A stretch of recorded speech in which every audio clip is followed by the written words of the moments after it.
the sauce.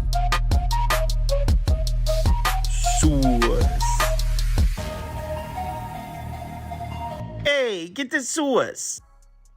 Good morning. Happy Sunday to everyone. Hope you all enjoyed your Saturday. I sure as shit did. I needed it. I got absolutely crushed on Friday night. So it's not like I set the world on fire. I picked up like 1.75 units, so I'm exaggerating a little bit. But felt good to see one go through the net after Friday night. It was a good Saturday. Hope you all had the same. We're starting at 11, so we got 8 minutes.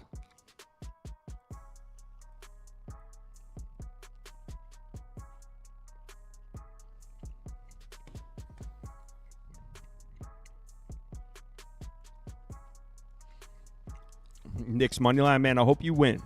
I hope you are right, sir. Just know, emotionally, I'm with you. But financially, I'm not.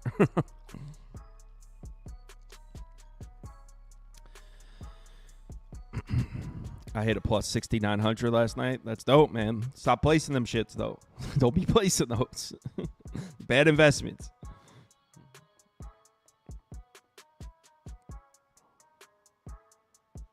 Bring back the Panthers hat. I mean, it's in the rotation. I have a ton of hats, man. You got to go through. Can you find out if these magnetic rims are on? Jesus Christ. Man, those people. Those are the type of people that you need to hit with the like, yo, listen, I got some scripted picks, $1,000 a pop. I know the script. And they would pay it, like the most gullible folks.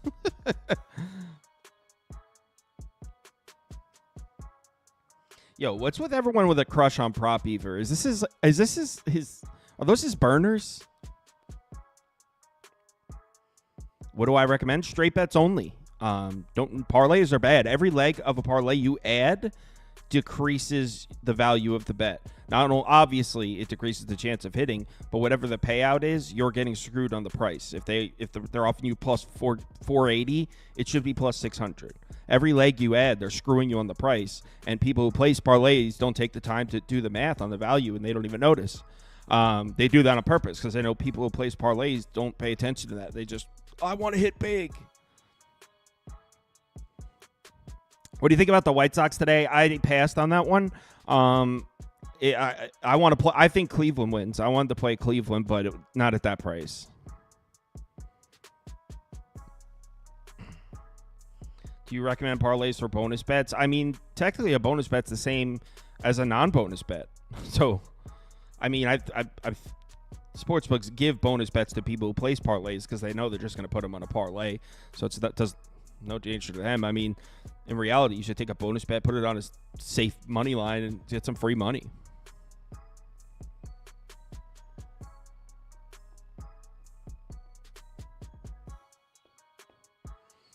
Yeah, man. I appreciate you tuning in. So we got NBA up first, then MLB, and then if System Plays comes at the end, we'll do NHL at the end.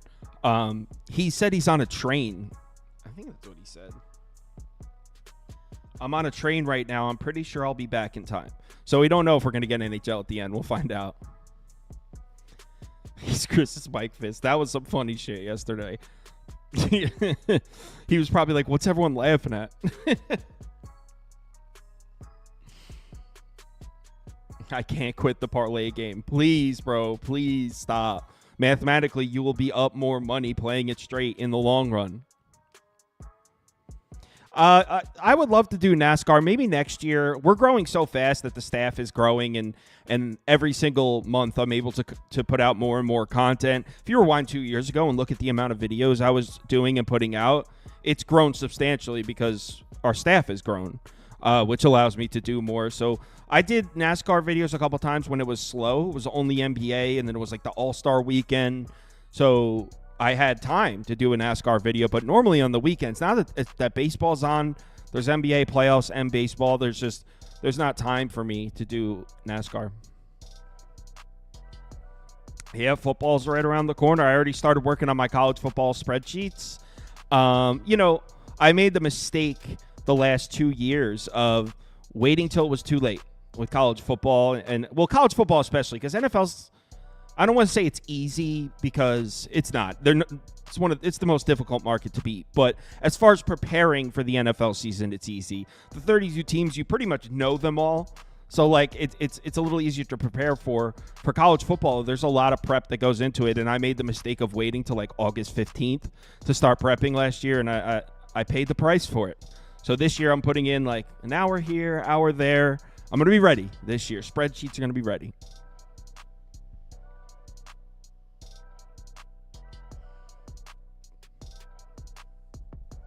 Yep, appreciate you guys watching. If you ever hiring, are you in the new? Well, I am hiring, but I'm looking for somebody that can. I don't like remote. We have an office here, and I think that's what adds why the product on screen comes off. It helps the product because our banter is real. It's not made up. We really banter like that in the office. We work next to each other all day, so we're comfortable talking shit to each other because you know what I mean. It's the remote work. It's not something I prefer.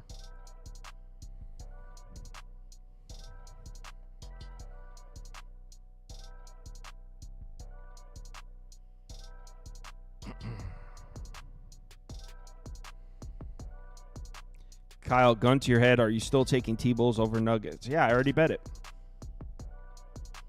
Where's all the people that said PJ Washington wasn't going to show up? Did people say that?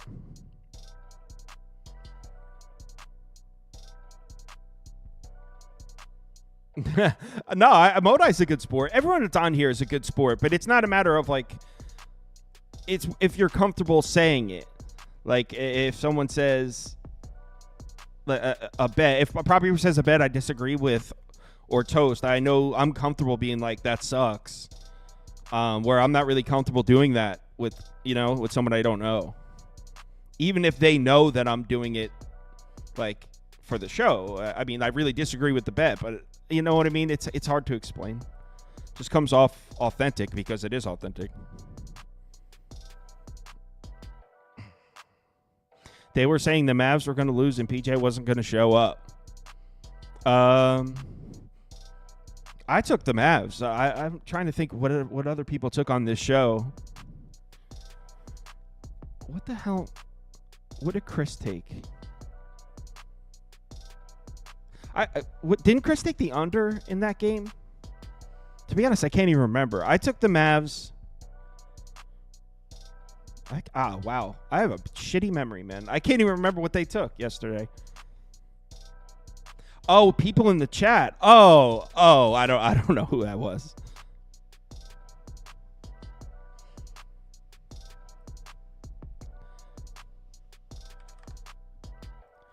All right, we're at 11 o'clock.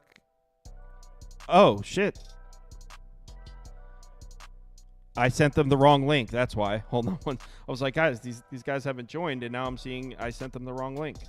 So let me fix that right now.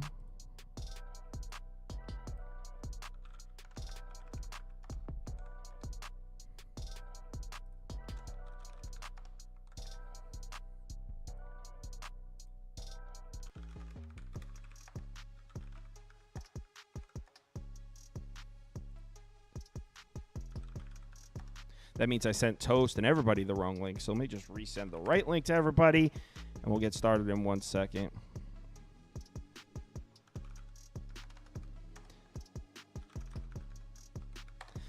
All right, now we should be good.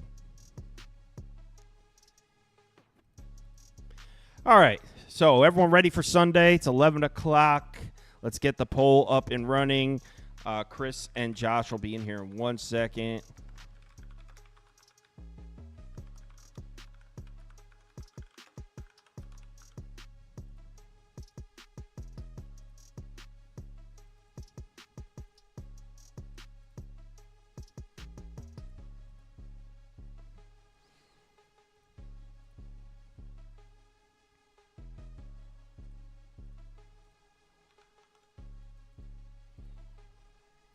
What's up, man? What up, Gal? You hear me? Yeah.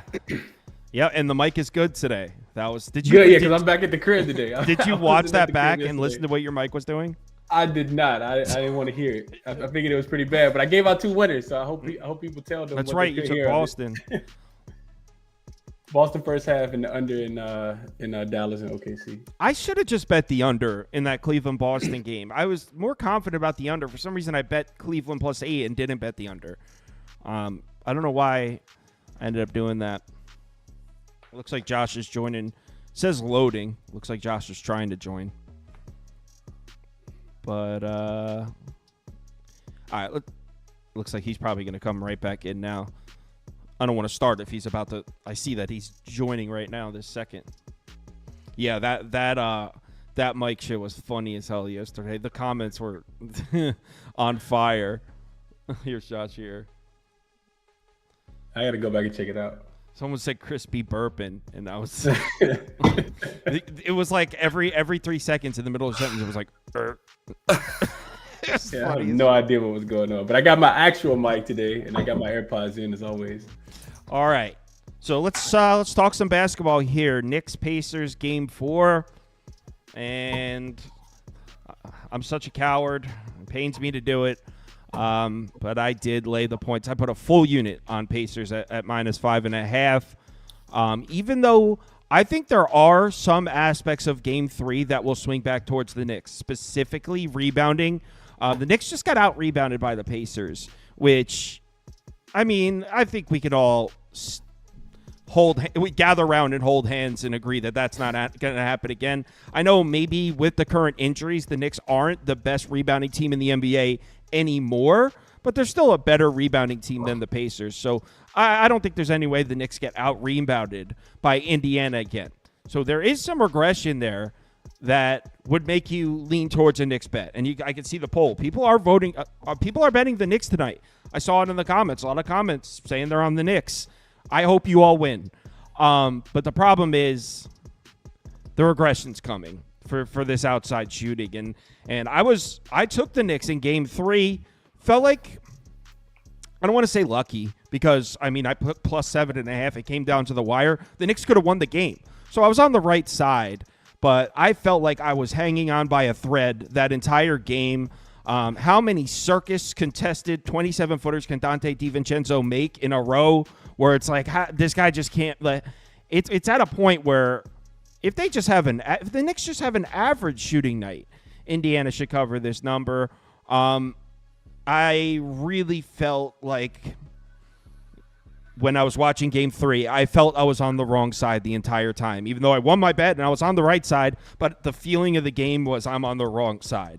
So here I am in game 4. I also I like how they dropped the line a couple points and people are coming in on the Knicks after game 3. A lot of times people's I don't want to say the casual bettor, but a lot of times the common sports bettor reacts strongly and remembers the end of the game.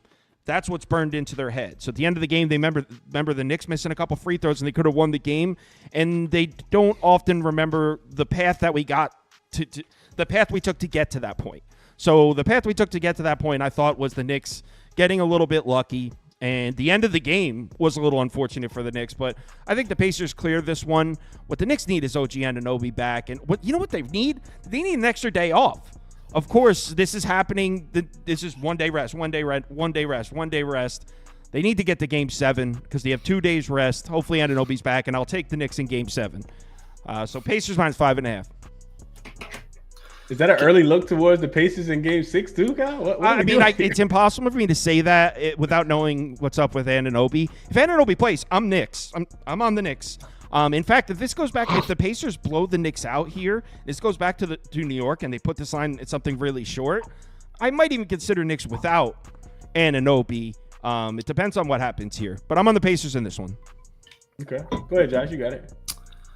Man, I don't know if this is like Knicks fandom coming through because I'm in the same boat, man. I cannot see the Knicks shooting that well from 3 again.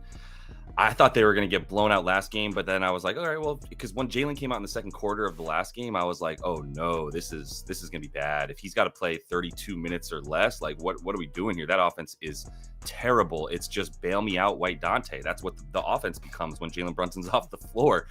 And like, dude shot out of his mind again. How often do you think that's going to happen? Big regression game coming probably for DDV. I think you got to imagine that. The other thing that scares me about all this is now he is at least 1B, right? Because then when Brunson's off the floor, he's 1A. Honestly, he's the first option. And he's also guarding Tyrese Halliburton, who has taken it upon himself to stop involving his teammates. It's not share with your friends time, it's win the playoffs time, right? And so the field goal attempts for him are directly correlated. In the games that he shot at least 18 field goals this season, there's 21 of them.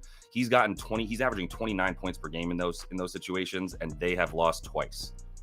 Like, dude, there's the direct correlation here. Shoot the ball, bro. Like, you don't have another go-to guy, right? There's nobody else there anymore. So go ahead and do it and be selfish. Took 16 threes last game. Dante DiVincenzo's chasing him all over the floor for the entirety of the time they're on the floor together. Plus, he's responsible for taking 28 shots. Like, he's gonna wear down. It's just that simple. Now they're gonna probably be turning to Deuce McBride and Alec Burks to take some of their end of the shot clock shots that they need because they don't really have an offense anymore. Like it's all looking bad. So yeah, I think the 5.5 is a good play here. I'm not sure if you wanted to touch on the total yet, but I think I know my preferred bet for a side here is or a total is the under. And I also specifically took an under in the fourth quarter, fellas, of 52.5 points in Q4. This was something I kind of went to last year as well, which was like, you need to start to account for the fact that like this is game 90, 92, 93. Like this is a little bit different once you get in the second quarter. Plus you got a Tibbs team that, as we know, it's been talked about to death, the way that he runs his team into the ground, right? And so that's going to continue to be a case for them. They're going to have to slow this thing down. The first half last game had a 97 pace. The second half had an 88 pace. And you can't tell me that was like scripted. It was just that's what we got left in the tank right now, is we got an 88 pace left in us for the rest of this game. And I think that'll be the case a little bit earlier and earlier and earlier. And there was 42 points scored in this last fourth quarter. And that took 7 second chance points from the Pacers, which is really where it all went to crap on those rebounds more than any other quarter. Was that fourth quarter where I saw like the first 2 offensive rebounds and second chance points. And I was like, I think that's about to be how this quarter goes, because Hartenstein is wearing down. You cannot keep Precious Achiuwa on the floor, which means you're now starting 4 guards. You have to, though. Yeah, I mean, you're going to have to at some point. Yeah. You're right. But the problem with keeping him on the floor is then on offense, the liability. And having him and Hartenstein on the offense together, oh my Lord in heaven, is that clunky, right? That doesn't work. So they're going to have to forfeit. And I agree with you, which just leads to the fourth quarter under looking even better, because if Precious Achiuwa is getting 5-6 minutes in the fourth quarter. So wait, are you saying live bet the under after 3 quarters? Or are you saying bet the fourth quarter under before the game starts? I already took under 52.5 points in the fourth quarter on DraftKings specifically. They're offering DraftKings. That's pretty good this time of year, man, with the like creative bets and getting a little bit more options on the market, because there's obviously fewer NBA games. And this is one of them. And so this is something I took.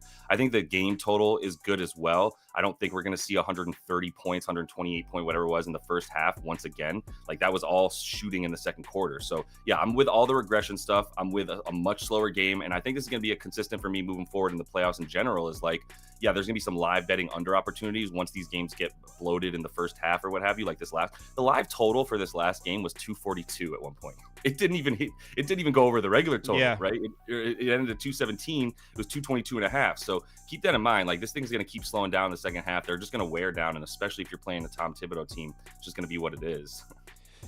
I agree with that fourth quarter under, and I will put up that I'm leaning towards the under in this game. But honestly, I think the better look would be Knicks team total under than the game total under.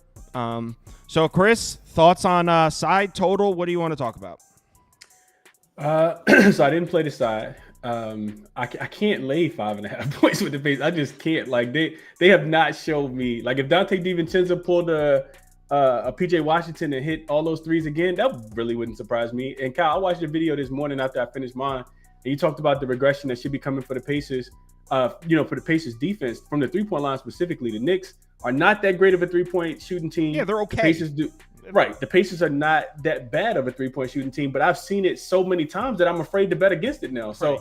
I'm not betting against it. I can't lay points with the Pacers. And I think the thing that you guys didn't mention is the Halliburton injury. Like he has not only back spasms, but he rolled his ankle. He has a sacrum contusion as well, which that shit hurts. Like I popped my sacrum out of place twice in the last 2 years, and it still hurts. So I think if you watched him walk from the podium, like, after the post-game interview, he was like hobbling and limping. So both of these teams To what Josh was saying, I think the under is probably the better play as I talk about the side, as I talk about the total. And I'm the only thing that scares me here, Kyle, you pointed out a lot of regression spots for the Knicks as far as them being able to rebound the basketball here a little bit better.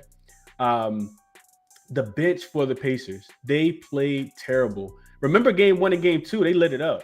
Game 3, they went 7 for 22 combined. This is TJ McConnell, Obi Toppin, Isaiah Jackson, Shepherd off the bench. They shot 7 for 22 and 0 for 4 from the 3-point line. I think they combined for like 12 points after scoring like 40 plus in both of those games. So that makes me think that, all hands on deck, even if Halliburton is hurt, the Pacers probably have enough being that they're at home. But I just couldn't lay 5.5. So I think under is probably the better play if I had to play anything in the game. Yeah, I agree. Didn't actually bet the under yet. I only have money on Indiana minus 5.5. I really think Knicks team total under protects yourself against a Pacers blowout. But if Halliburton is 100%, which we could see he's not, then all of a sudden the idea that the Pacers offense might struggle doesn't seem that far-fetched. So, yeah, I'm on the Pacers leaning under. Let's move on to... Or Josh, did you have a prop? Real quick. Yeah, I threw a couple of I had some stuff from this. I'm starting to get a little bit worried about Tyrese Halliburton. I did bet on him. I think he and Pascal were both good for their points. I took him in a little parlay for 20 plus each, and I also hit Halliburton points. But I am getting a little bit more worried about it. The more I look at these freaking videos of dude grimacing down the stairs, it's tough to get around that. But I think I'll just put it this way. My favorite bet that doesn't matter what happens to Halliburton here is going to be Josh Hart to lead this game in rebounds. I got that at minus 150. I took it for 1.5 units. That was the biggest play for me, so I could get that full unit back on Josh Hart rebound leader. There was some early love on the rebounds because there was some really nice discrepancy. You could get him at over 12.5 boards.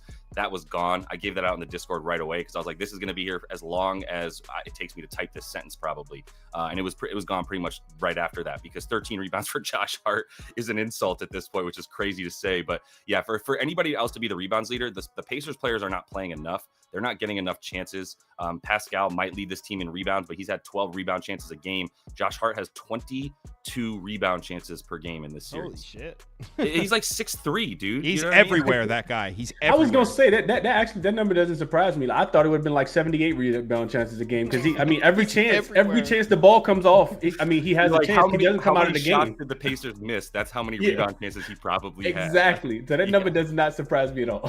Facts, yeah. So that's my favorite bet. All right, cool. I mean, that makes sense, especially when the Pacers don't have like a primary rebounder either. Precisely. So you don't even know who's on the 3-point line. You got. Right. I mean, Pascal should have a game though. Oh, no OG. I know we both are on this, Kyle. Like, no OG is just freaking massive. It sucks, man. Because you don't want to be one of those fans that blames your team's lack of success on injuries, but it's so hard to think like. Because when the Knicks added OG Anunoby, I still think that a healthy Knicks team is the second best team in the East, period. I think it's Boston and then the Knicks. And I think most people would agree with that, too. A healthy Knicks team. I mean, what are they, 24-5 with OG Anunoby? But with him and Julius Randle and Mitchell Robinson, we're in the playoffs with a shell of our team. And it really sucks. But we got our guys locked up, so we should be able to run it back next year. But yeah, we're going to be good. And that's the last point I'll make is, like, it's funny that when Randle went down for the season and we got OG, Knicks fans were like, I think we're all right. I would normally be pretty worried, but I think we're all right now. Yep. All right. Nuggets, Timberwolves, game 2. Okay.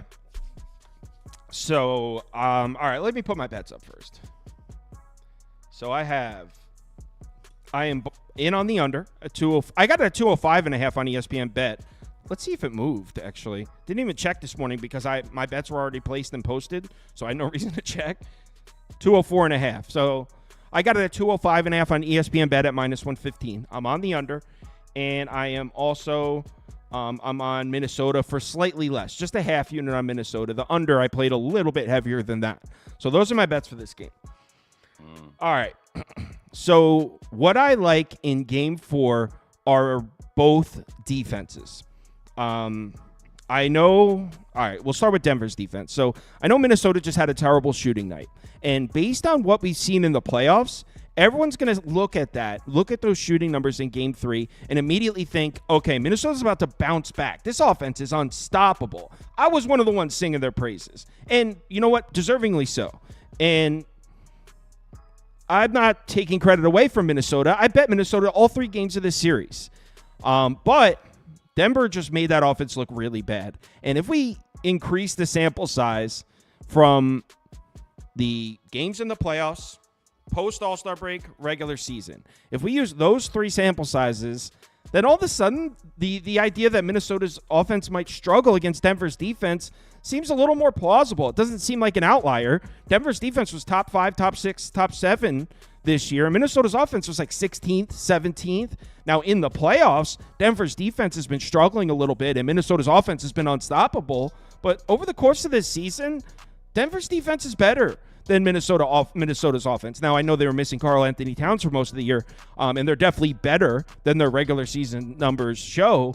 But the point I'm making is it's not that crazy that Minnesota's offense struggles to score against Denver's defense. That's not so like, oh my God, what an outlier. Like, no, it's really not. I mean, Denver's defense was really good this year, and Minnesota's offense wasn't. So I don't think Game 3, Minnesota struggling to shoot was this crazy outlier. I think that there's a chance they struggle to shoot again in this one. But on the other side of the court, the Denver Nuggets offense, they did whatever they want. They shot 48% from 3. They made Minnesota's defense looks bad, and that will not happen again. This is the best defense in the NBA.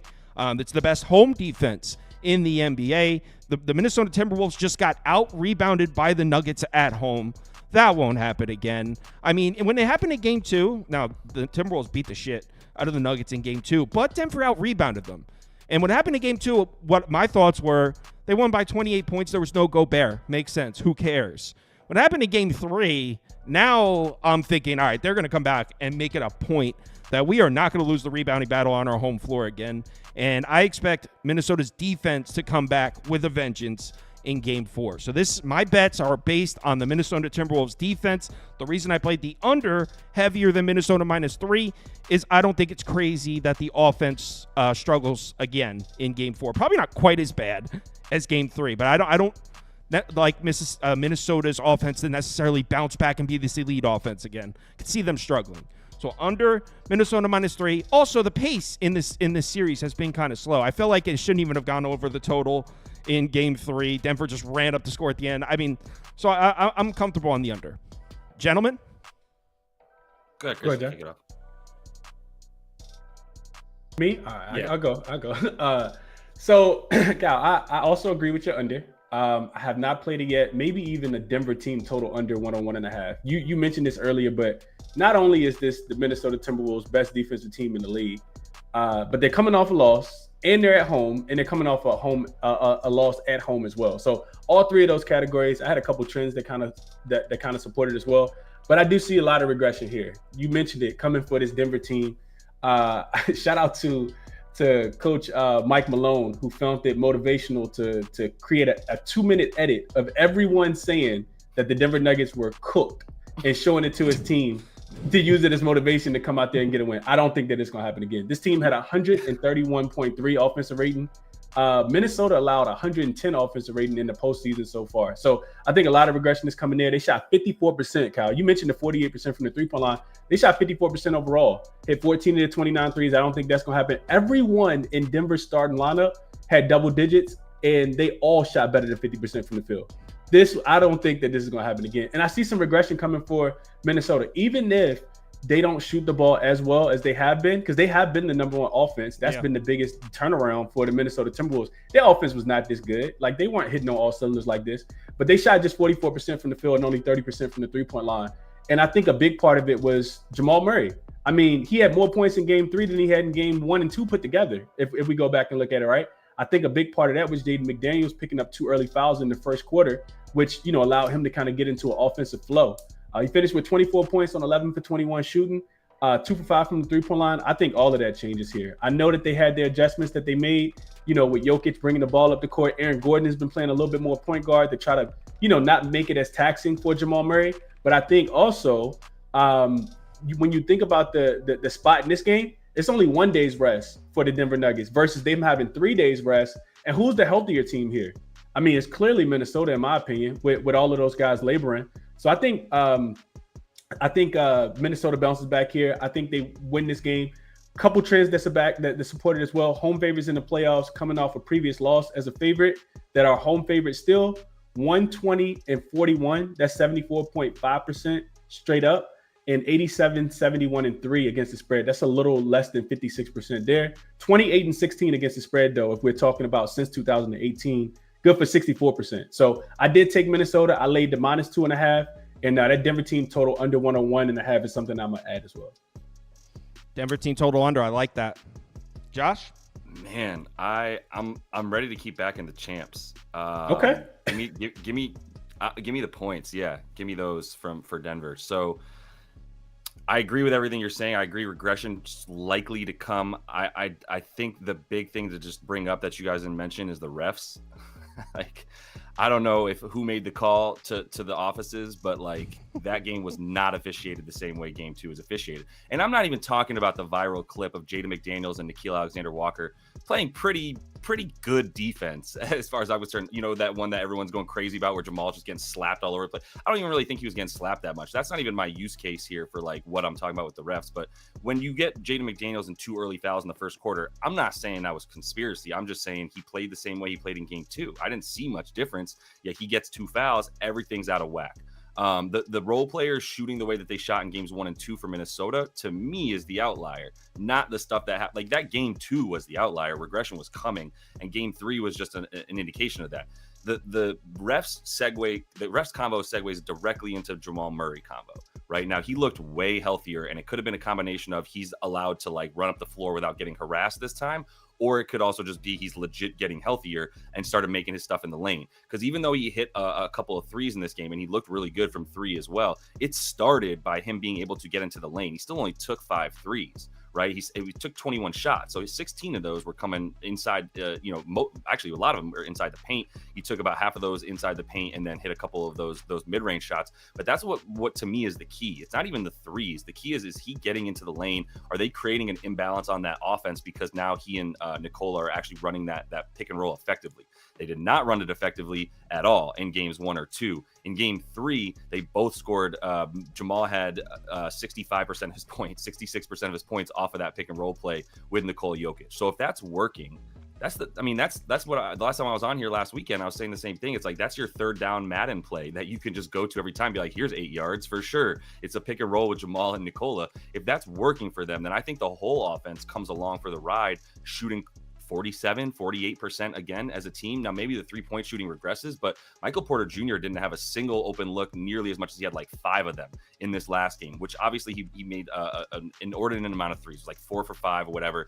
But also everything was just out of whack at that point. I think this one's going to be a lot better, but give me the points. And I know that we talk about this, might as well just take the money line for Denver. Yeah, I mean, they're live for me as well. Like, there's definitely at least a little bit on the money line, but the majority of this is a full unit, about 1.2 units now for me on Denver plus 3. I got it plus 3.5 before it kept going down a bit. But yeah, I think we're all really quick. I'm picturing that Sports Center hit you're talking about, and I'm picturing like maybe Kyle or you, Chris, on there, and like we just see your face all of a sudden. It's like, nah, this team is done. This team is out. Because I feel like that's what we were all saying too. So it would be surprising to see somebody out there like that.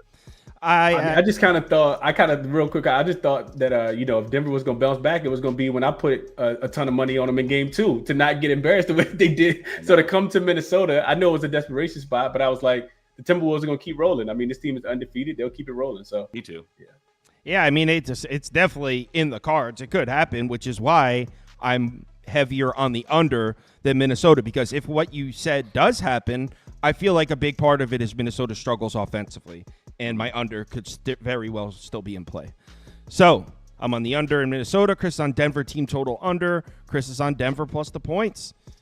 We got baseball in 5 minutes, so let's do a quick poll to see what the community's favorite NBA bet is as far as side or total. So Minnesota minus the points, Kyle. You said Denver minus the points. Oh, my bad. It's early. Yeah, it is. All right, so they liked in the first game. The Knicks won that poll, I think. No, it was close. It was like split. I think the Pacers ended up winning the poll. I'll go Pacers minus 5.5 or Nuggets +3 won that poll, and they had the under in this one and the over in the first one. So over 218.5. Indiana, Denver, under 204.5. All right, let's see what this favorite side in total is. While they're voting, Josh, want to let the folks know where they can find your stuff? Yeah, for sure. Land your bets. I'm going to be doing a live stream here in about an hour and a half as well. Make sure I'm waiting for the Sauce Network to finish up. Can't be competing with that, obviously. But yeah, land your bets on YouTube and JL Boogie there. You can see on Twitter. It's also, you can find it with Land Your Bets. But do a daily live stream, 5:30 p.m. Eastern, and then also the projections videos as well that come out each night. Yeah, it's spelled like this, by the way. I'll put it in the comments. Land your bets. Like Thank that. Chris? Yeah, same thing, man. All my work can be found over on X at ChrisBeCappinn, 2 P's, 2 N's, and YouTube as well. Do a show in the morning, most of the time, between 7:30 a.m. and 8:30 a.m. So a lot of your community coming over, Kyle. Enjoying seeing everybody in the comment section and kind of talking through the games as well. Yeah, they're a supportive group.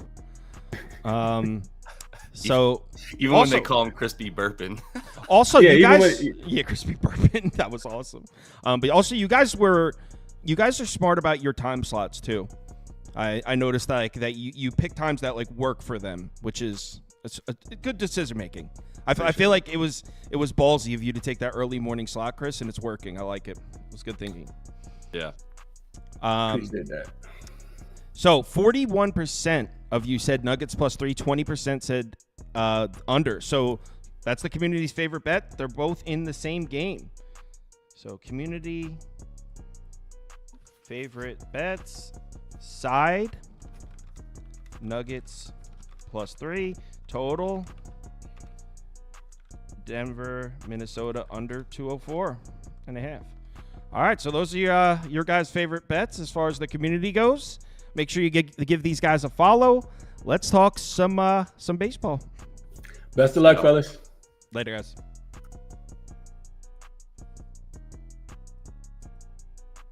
All right.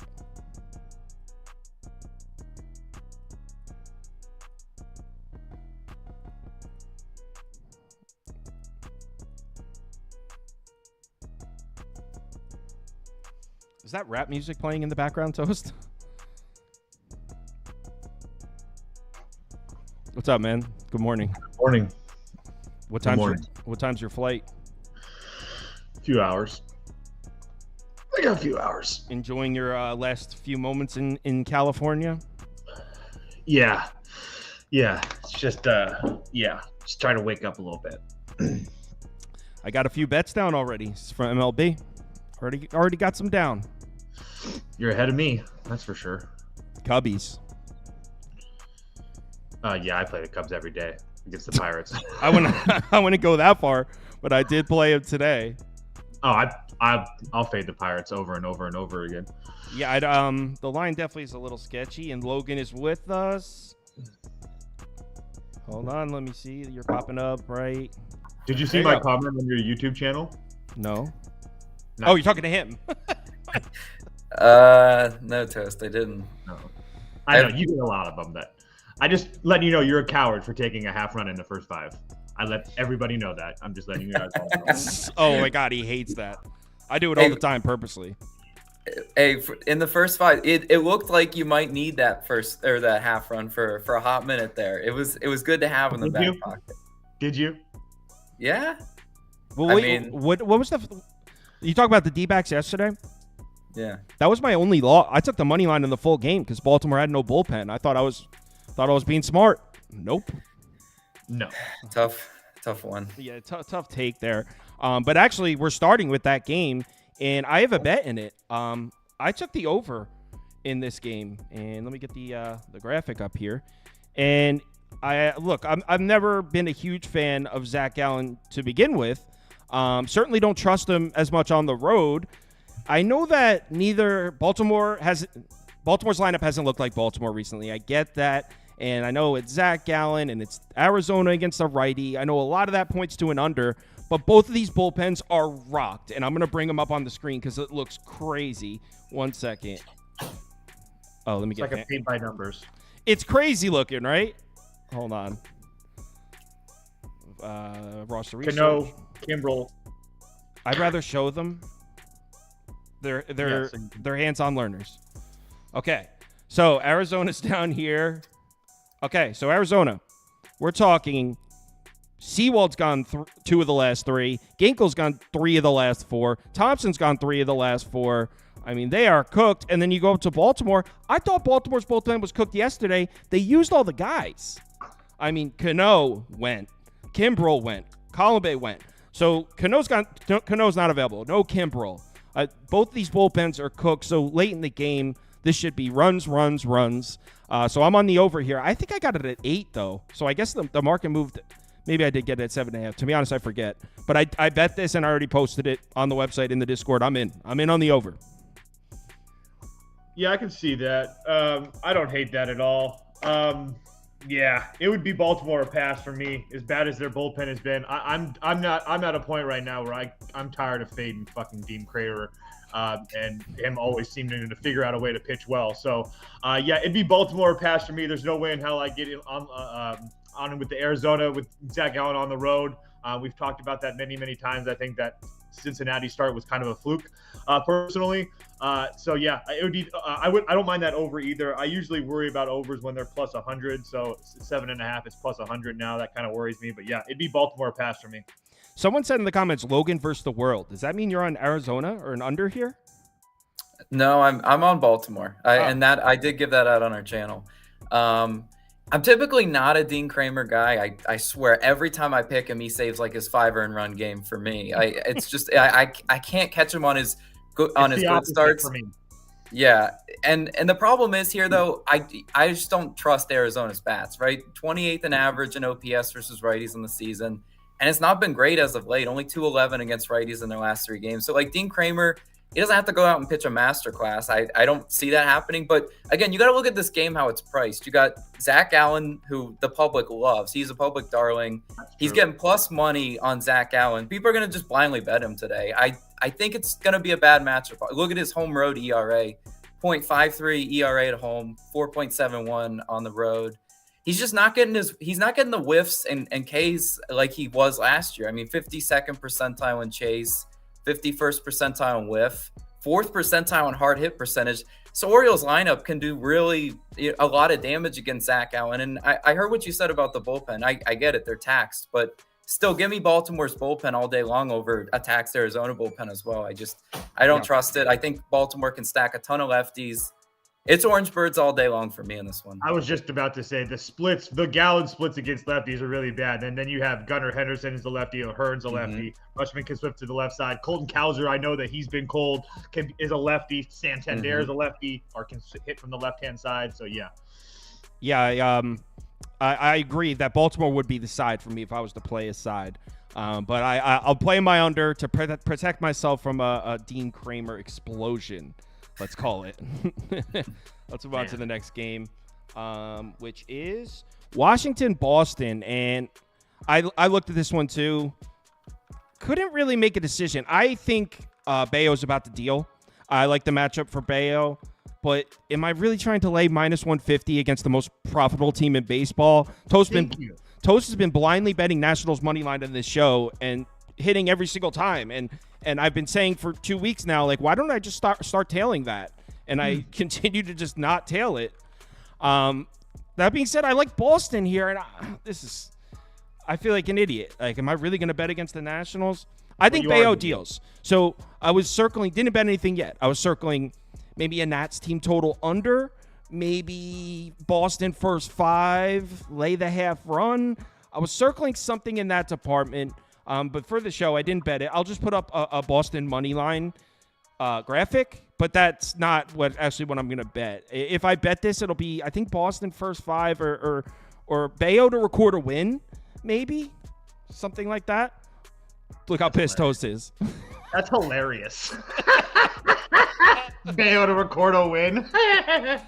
Okay. Nats money line plus 120 for me. Thank you very much. Let's just take a look at, just really quickly, just for shits and giggles, the last couple left-hand starters that have faced Boston. Let's see. Boston, 1-5 loss to Patrick Corbin. 0-5 loss to Patrick Sale and the Braves. 1-3 loss to Kyle Harrison and the Giants, a 1-7 loss against Golden Minaga, and then you finally got a win against a left-hander and Martin Perez against the Pirates. Congratulations, Red Sox. I think Mackenzie Gore's the one that's going to deal here. Boston can't hit left-handed pitching to save their life. Washington didn't use any of their major bullpen arms last night. I understand that Bello is probably a little bit better than Mackenzie Gore, but he is also coming back from injury. Again, this Nationals team continues to pay us out. We ended up pushing yesterday in the first 5. It is what it is. I'm going to continue to take this team at plus 120 or higher and better, and continue to make money off of it. Logan, have you been cashing in on this Nationals profit train? Because I missed it. I kind of missed it, and I'm scared to hop on late, right? Same. You just know the dip is coming. This one's just a pass for me, simply because I think the Red Sox are overvalued. Always playing at home at Fenway, they're always overvalued. I can't really get there with Mackenzie Gore. I see the angle, a little bit of value on Nationals, but you're gonna get some really, really nasty at bats against Brian Bayo for the Nationals. So you're just gonna have to hope and pray they can get to him. I'm not really in the business of hoping and praying in that one. Yeah, I think Bayo's going to deal, like I said. But the community agrees with Toast, and they're going to continue betting the Nationals. And I can't really say I blame them, because it's been working for everyone except me.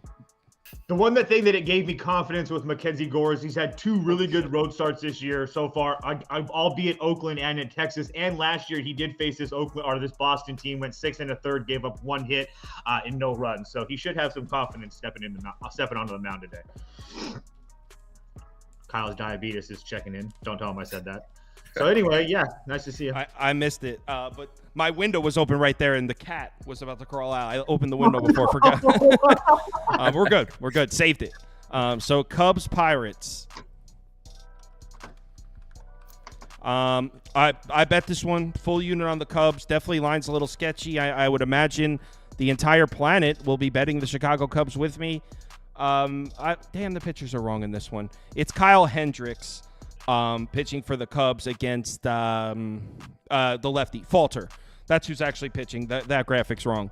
But I know Falter has actually shown signs of being pretty good, and I think the fact that Kyle Hendricks is on the mound is the reason that we're getting such a good price here. Now, I still expect the entire world to be on the Cubs, but this Pirates lineup, I know Prop Beaver tried telling us, no, they think they're starting to wake up. No, they're not. Dude, no, they're not. This lineup sucks, and I am as far as Kyle Hendricks, he's one of those guys where sometimes I just ignore what the numbers say, because we've seen him over the last 2 years look like the worst pitcher in baseball for 4 consecutive starts. And then there's a month where 3 starts in a row where you're like, wow, this guy's actually good.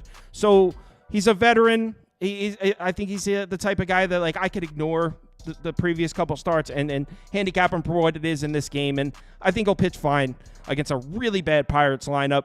The Cubs, dating back to last year, one of the better lineups in baseball against left-handed pitching. I believe they're top 5 or top 10 again this year. They were 7th last year in WRC+. This is a lineup I trust against lefties. Cubs have their full bullpen rested, even though, yes, the Cubs bullpen has been a bit of a disappointment this year. Still, it's rested, and they're pitching against the Pirates. Look at the poll. We're polling 82% Cubs. It's a little terrifying, but I don't care. I already bet it. I was going to say, I don't think it's as heavy public as you make it, as it's going to feel on the show and stuff. I mean, I've looked at a couple other things, because I was wondering the same thing, because I'm on that fade Pittsburgh every time that they give me a decent price train. And I see some people betting Pittsburgh today here too. So I will say, I'm on the Cubs, by the way. I'm going to continue, like I've said over and over and over again. If you're going to continue to give me decent prices to fade this Pittsburgh team, I'm going to take it. Essentially, anytime that the Pirates are a favorite, I'm going to fade them. Regardless, here today, has Kyle Hendricks looked really bad his first couple starts? Yeah, but on the road at the Padres, he plays the Dodgers, on the road at Texas, on the road at Milwaukee. I mean, a lot of those teams are division leaders, or at least have scary lineups, albeit that. He does have decent history against the Pirates. I mean, 6 innings, 7 hits, 3 runs. Only one of them earned last year. He gave up 2 runs to start before that. So again, my point being is that I'm not at a point where I'm worried about Kyle Hendricks coming into Pittsburgh. And Bailey Falter, on the other hand, look, he looked really, really good to start the year. I'll give him credit. I mean, Baltimore, Philadelphia, the New York Mets, Brewers, he looked fantastic. His last 2 starts, though, Colorado and Oakland, not so much. If Colorado can get 3 off of him, I definitely think this Cubs offense that Kyle talked about that has been hitting left-handed pitching for a while now, number 1 in Major League Baseball the last 7 days, number 3 in OPS, WRC plus, and WOBA the last 30 days. I think that the Cubs can get this job done. Logan, you're not a Pirates lineup believer. You're not somebody that says they're turning things around, are you? No, absolutely not. And that's why I'm kind of I'm taking a value play here. And Sundays when I put on my contrarian hat, a lot of people don't like that, but it's what I do. My contrarian play, I'm taking the first 5 under 4.5. I'm getting plus value on that. And yes, for all the reasons you said, I'm not really a Cubs believer. I'm not a Pirates believer either. But I just don't trust the Pirates to be able to really get to the professor, Kyle Hendricks. He's got that nasty ERA. We saw I think like 17 runs scored in the first 5 yesterday. It's just with 2 great pitchers on the mound. That was 3.5. Yeah, exactly. So you got Steele and Skeens. It soared over, full game soared over and everything. Now you got Kyle Hendricks and his 12 ERA. You got Bailey Falter and his like mid-4 ERA. And you'd be thinking, oh, we're getting a ton of runs in that game. I just see a lot of ground ball, just kind of soft contact outs. I kind of see a very sleepy, probably 2-1 game through 5 in this one. Bailey Falter, a really good pitcher at getting ground balls, not really a strikeout guy. Kyle Hendricks also, he's boom or bust. And if I'm getting a plus value price on the first 5 under, I'll take a shot on it that he pitches pretty respectably against this Pirates team. Yeah, and even though I was talking about how great the numbers look against lefties for the Cubs, I just went and looked. They haven't seen a ton of lefty starters, so those numbers may be a little flimsy, I guess is the adjective I would choose. That's why I said, and I read up the 7 days, and I was like, I better jump to full game 2, or full year 2, just to give a little context there. I just pulled back. I haven't even seen a lefty starter since like April 19th. So as far as the first 5 under, I could see that. I would definitely take the under in the first 5 if I was playing a total there as well. Certainly wouldn't touch the over. I think Kyle Hendricks is going to pitch well, and I feel like that's the X factor. If you think Kyle Hendricks with a 12 ERA is going to pitch well, there's your value right there. Yeah, I think that under is pretty sharp. I actually like that. I've been cashing the first 5 over 3.5. I've cashed it 2 straight days in that series. Now we move on to Twins, Blue Jays. Man, I mean, I didn't bet the Twins yesterday. I did. You did, yeah. I think Prop Beaver did too. Dude. Nasty. It was disgusting. I said Twins or pass on the show. I kind of want to bet the Blue Jays here. I'm probably not going to. I'd be lying if I said when I was looking at this morning, I wanted to bet Toronto, but it's as of right now, I have nothing on this game. Either you guys? I mean, I wanted to see how public the Twins were going to be because I still think that the Blue Jays are terrible. It looks like everyone's voting Twins in the poll. Yeah. So I mean, I get that this price is a little bit sketchy, albeit that, but I mean, you guys don't need me to tell you that Alek Manoah is bad. I mean, I will say this: he looked fine for a couple innings, and I can understand. Well, yeah, then he got fucking throttled. If he figures it out for 2 innings and then he can just get through a couple innings, like 4 or 5 innings, and then they can probably piece it together through the bullpen, I mean, it's probably not crazy to have a Toronto ticket in your hand. There's no way in hell I'd do it. But I'm just saying, like, this price is kind of stinky to me in a little bit. The Minnesota bullpen is kind of taxed. Like, it's not terrible. Like, Duran and Jax obviously had the day off, but they worked. I mean, they're going to be available. But Thibaut and Sands, they both worked a lot. So and they didn't look good. And they didn't look good either. And then that Stallman guy worked. All those guys worked 20-plus pitches. So my point being is that there's not a real game plan or to get to the bullpen for me. I mean, unless Bailey Ober goes deep into this game, which is fine. But I don't know. It just seems like a really short price. That book's really trying to seem like they're trying to bring Minnesota money in. So it would be Toronto or pass for me as well. As gross as that is, it would be Toronto or pass. I actually saw an Alek Manoah over earned runs graphic, which I'm assuming belongs to Logan here. It does. And I'm not waiting for Alek Manoah to figure it out, right? Either he has it or he doesn't. he hasn't had it for a long time. So until he figures it out, I got to. The hit rate on this one's just insane. He's given up 3+ in 9 out of his last 13 starts. The problem with Alek Manoah is his command control is just so off. He's plunking batters. He's walking guys. He's flirting with danger every time he steps out on the mound. The Twins don't need to be perfect offensively to get 3 runs off of him. I could see the angle of taking Twins money line, but again, that's just not really where I want to be. I think we get 3 off of Manoah, and the earned run prop, it could just be a nice little wipe your hands and not even have to sweat the whole game. Yeah, I mean, I'd be lying if I said I had any faith in Manoah at all. I'm not going to be betting this one. The fact that I was looking at this one and my head was leaning toward it, kind of felt like how I was talking about this yesterday, the Cardinals game, where I was like, my head wants to bet the Cardinals in this one, so that means I'm going to pass because I'm not going to do it. That's what my head wants me to bet Toronto here, and I'm not going to do it. Actually, did the Cardinals end up winning? No, they lost by 2. See? My instincts led me, they avoided an L there. Phillies, Marlins. Now, speaking of my instincts giving me an L, I took the weird price yesterday. I bet the Marlins at like plus 112. You know what's funny is in the Discord, it was the 5th inning, and obviously everyone in there had the Phillies. I mean, it was the Phillies against the Marlins at like minus 118. Wasn't it like 0-0 or something? Yeah, no, it was 1-0 Marlins. And Okay, and someone said in the Discord was like, damn, man, Phillies are looking bad. And I was like, dude, you're down 1 against the Marlins bullpen. You are fine. I have the Marlins bet. I'm looking for a 5 or 6 run cushion before I even feel remotely comfortable.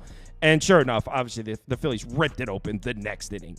So I was looking at this one, and I just don't see any way in hell you can logically estimate that the Marlins get to Wheeler. So that's where I'd be looking to go here. Marlins team total under. Phillies first 5. I mean, you probably have to lay 1.5. Yeah, Braxton Garrett, this is his first start of the year, right? Yeah. Yes.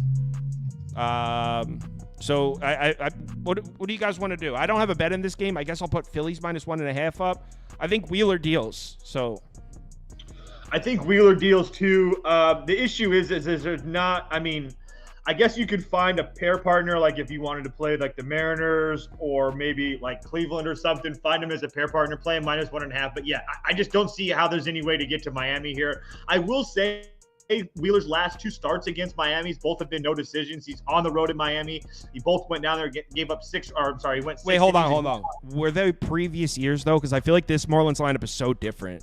Yeah, this was last year. Right. And I remember that because I remember us talking on the show about how Wheeler isn't the best against the Marlins. I remember us talking about it. But this Marlins lineup is so different, right? Right. And that's what I was just going to say. Like, I mean, no, I was going to say there's none of these guys have crazy good numbers against him either. I guess Josh Bell, who's nobody's worried about, is the best at 10 for 31 against him. Everybody else is like 3 for 10 or whatever. So the batting averages don't look terrible and stuff, and the OPS is, but whatever. But it's such a small sample size, it doesn't matter.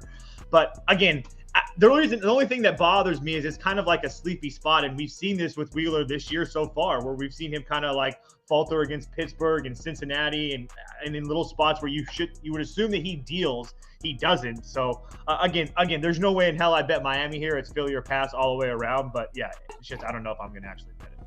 I'll just put Philly minus 1.5 because it seems like we feel the exact same. I didn't bet this either. I would like to. Logan, you have anything on this one?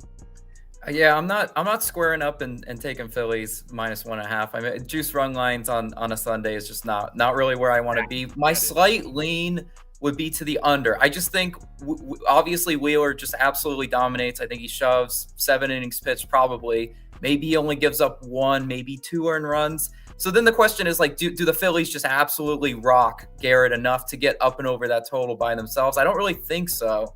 I think he pitches well enough to at least make the people that are taking Phillies minus 1.5 sweat a little bit. Because right now it's been like, just Phillies by 1 million. I think the best angle in that one is to take the under. Just assume that maybe the Phillies bats kind of overlook Garrett, overlook the bullpen. It would probably be the under or pass for me.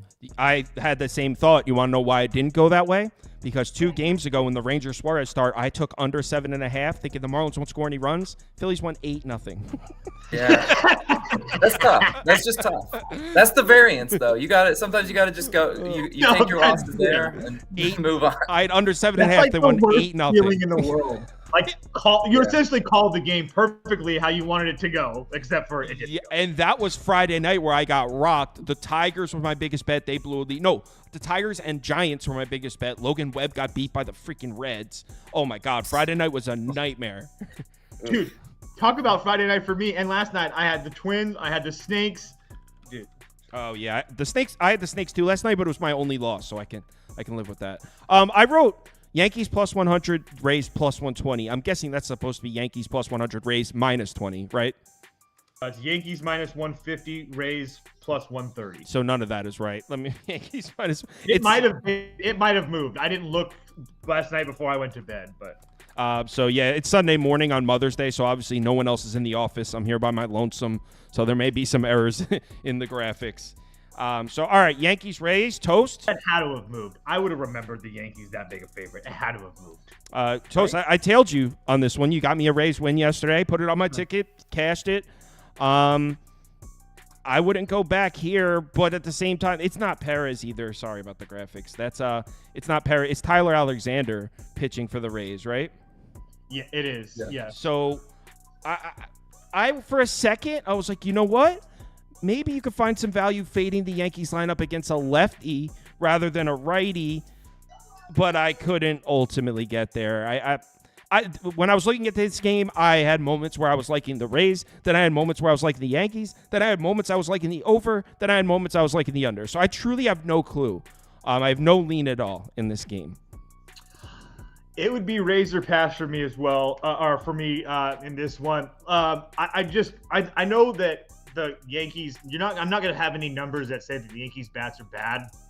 But what I can tell you is that they've been streaky. Beaver's done a really good job of illustrating that so far as well. And we saw that in Milwaukee a couple weeks ago or a week ago or so. They scored a whole bunch of runs a few nights in a row. Then they kind of went dead silent. We saw them score some runs against Houston here over the last week or so. And then now that they've came into Tampa Bay, they haven't done anything. 4 runs in 2 games. And now they face a lefty in Tyler Alexander. And Tyler Alexander pitched well against the Yankees the first time he saw him this year on the road in Yankee Stadium. He went 5 innings, gave up 2 hits and no runs.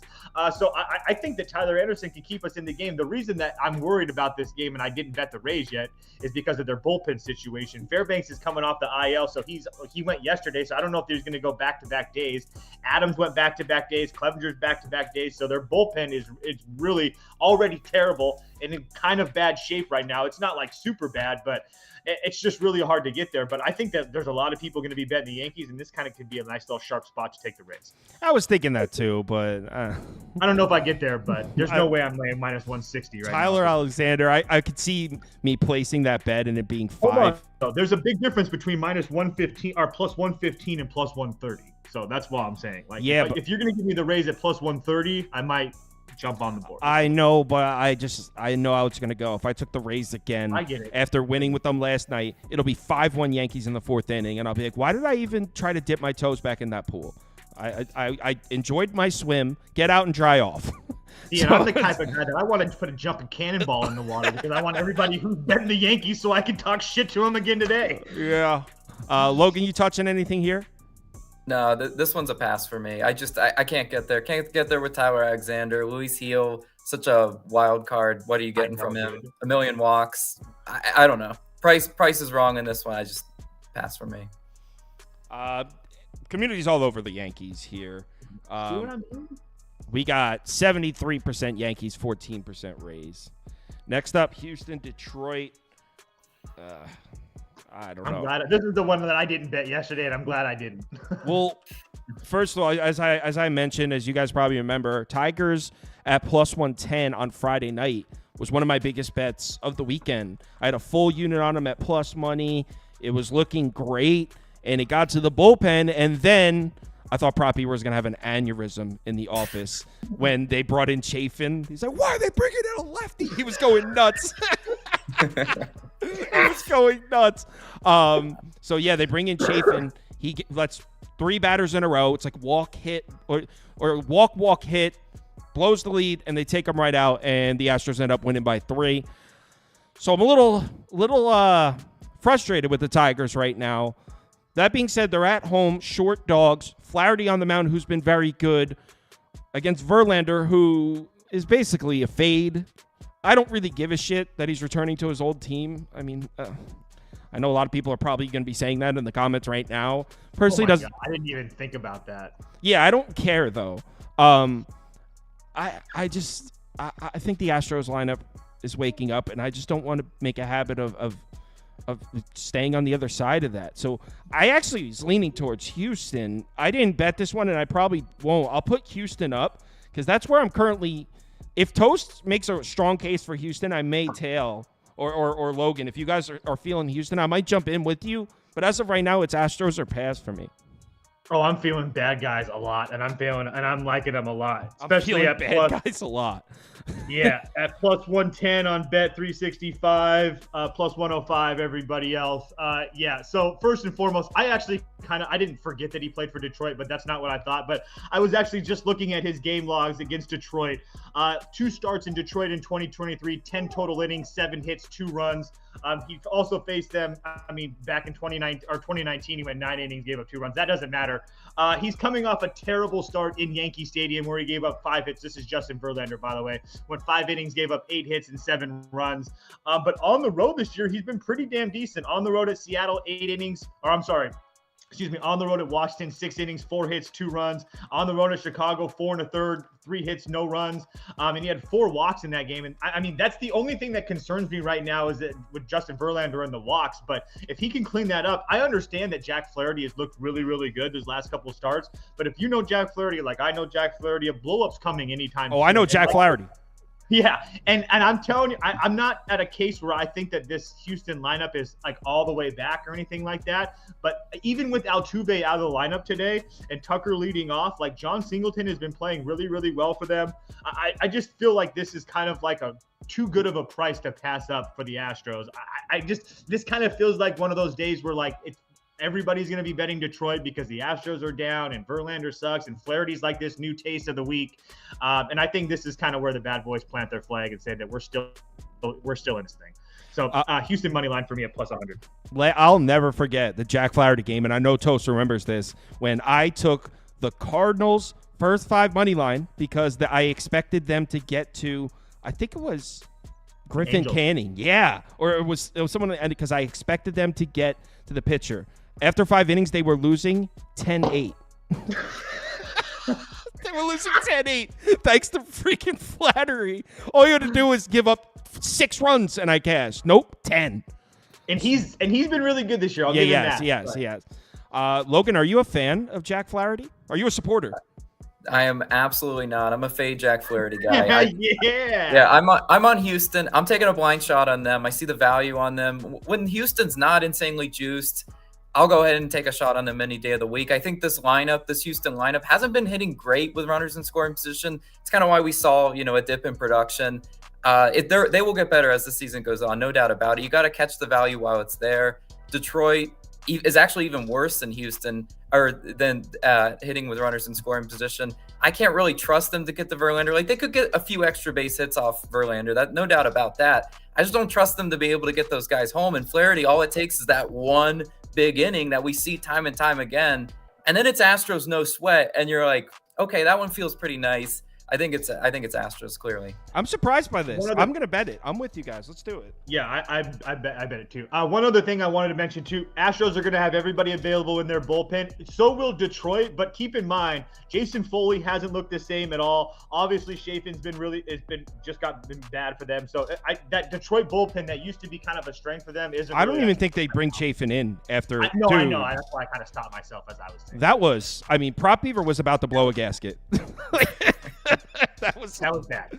Dude, I need to put a hidden camera in the office at the end of baseball games so you can't see it, where it's on his desk so you guys can see.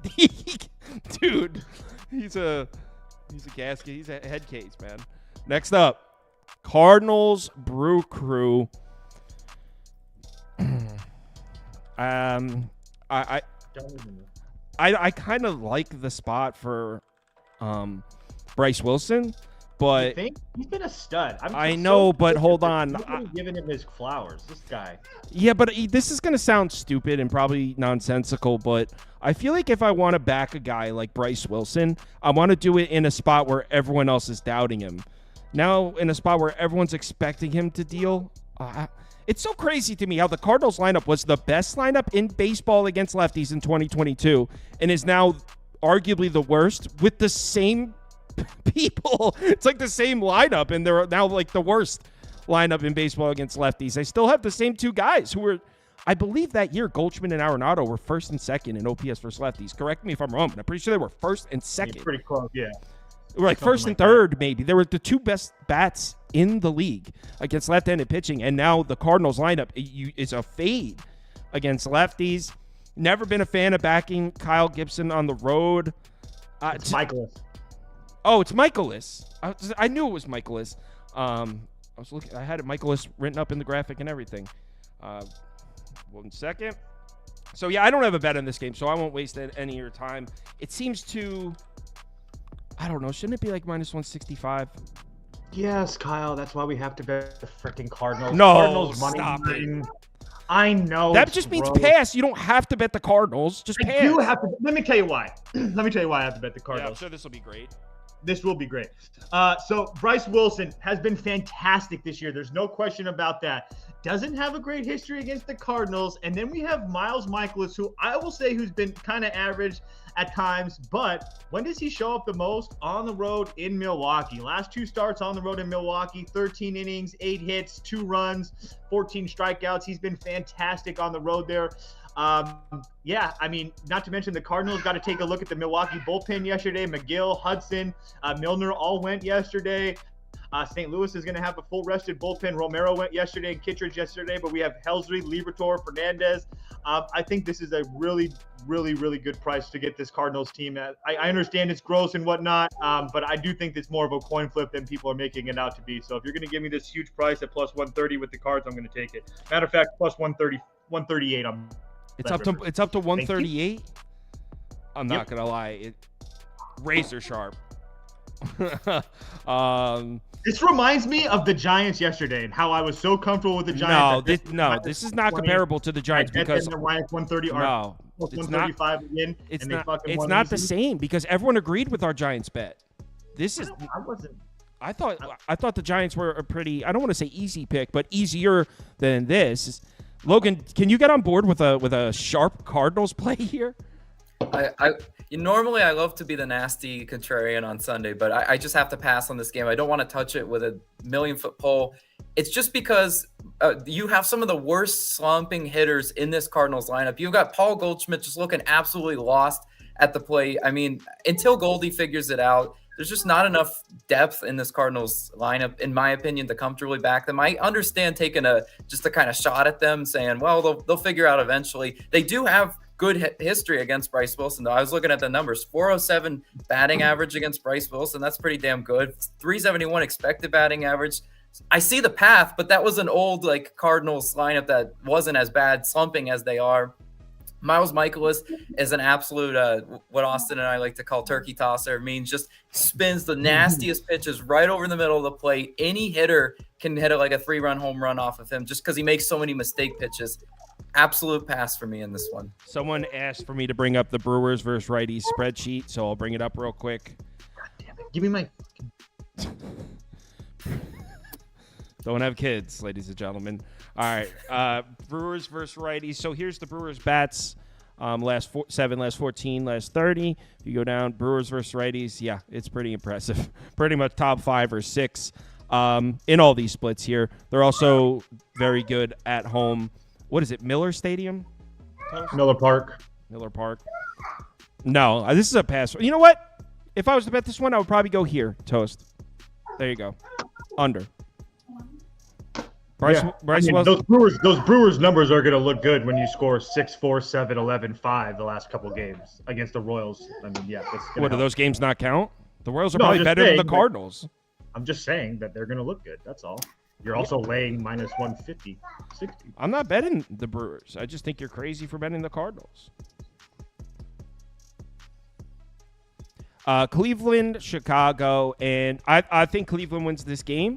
There's no chance in hell I'll lay the price, especially after the White Sox were so kind to me with a nice plus 140 money line bet the other night. I actually forget what night I even bet them, but they came through for me. I actually think everyone on the show took the White Sox and it cashed, so that's always nice. Logan Allen on the road, it's tough. But I'm a firm believer that I don't think I'll ever place a bet on Soroka. So I'll put Cleveland money line. You know what? I'll put Cleveland -1.5 up because if I was fucking high, I'm not. You but are. You're if higher I was, than me right now. I don't have a Cleveland money line graphic, but I'll type it in real quick. If I was to bet this game, it would be Guardians -1.5. Toast, you're taking the White Sox? Yeah, White Sox. I just got to get a price. White Sox first 5 team total over. Hold on, I gotta get it. But yeah, first of all, Logan Allen. It's been an absolute nightmare anytime that he's came into Chicago. Is it 1.5 or 2.5? I'm getting it. Just 1 second. It's probably 2.5 because the total's at 9. If it's 2.5, it might be a little bit different. But if it's 1.5, you're going to be paying a price for that. Yeah, I don't know. I can't find it. I'll pull it up. Whatever. But in either way, this White Sox team is continuing to cash this bet for us. Over their last 8 games, 6 of their last 8 games that they've just been continuing to. I mean, they're playing really good baseball right now. I mean that's another thing. Is like I'm not trying to make the case that this White Sox team is this really, really good team. But what I am trying to say is that sometimes in baseball, you're in a good place, and that's just where they are right now. When they picked up Tommy Pham, things started to change. Again, I'm not trying to make a case that I think the White Sox are going to go on a run or anything like that, but right now in time, they're playing really well, and Cleveland's not. Cleveland's lost 4 of their last 5. They played in a part of their schedule where they went from LA to Detroit to Chicago. This is where they should be stacking wins. They're not doing that right now. And Logan Allen facing this White Sox team has kind of been a house of horrors for them. He faced them earlier this year. He went 4 innings, gave up 5 runs on 7 hits. He had 1 decent start against them last year, later in the year. But on the road, earlier in the year, he gave up 6 runs, or went 6 innings, gave up 8 hits and 5 runs. So there's been multiple times where this White Sox offense has gotten to him. So I'm not in a spot where I'm laying heavy juice with Logan Allen on the road in Chicago or against the Chicago team at all. Does Soroka kind of suck? Yeah. But at the same time, I mean, his last 3 starts haven't been terrible. 2 of them against Minnesota, 9 total innings, 4 runs. I mean, on the road at Tampa Bay, 5 innings, 4 runs, are 3 of them being earned. I mean, again, I'm not trying to make a case that he's good, but he's not terrible.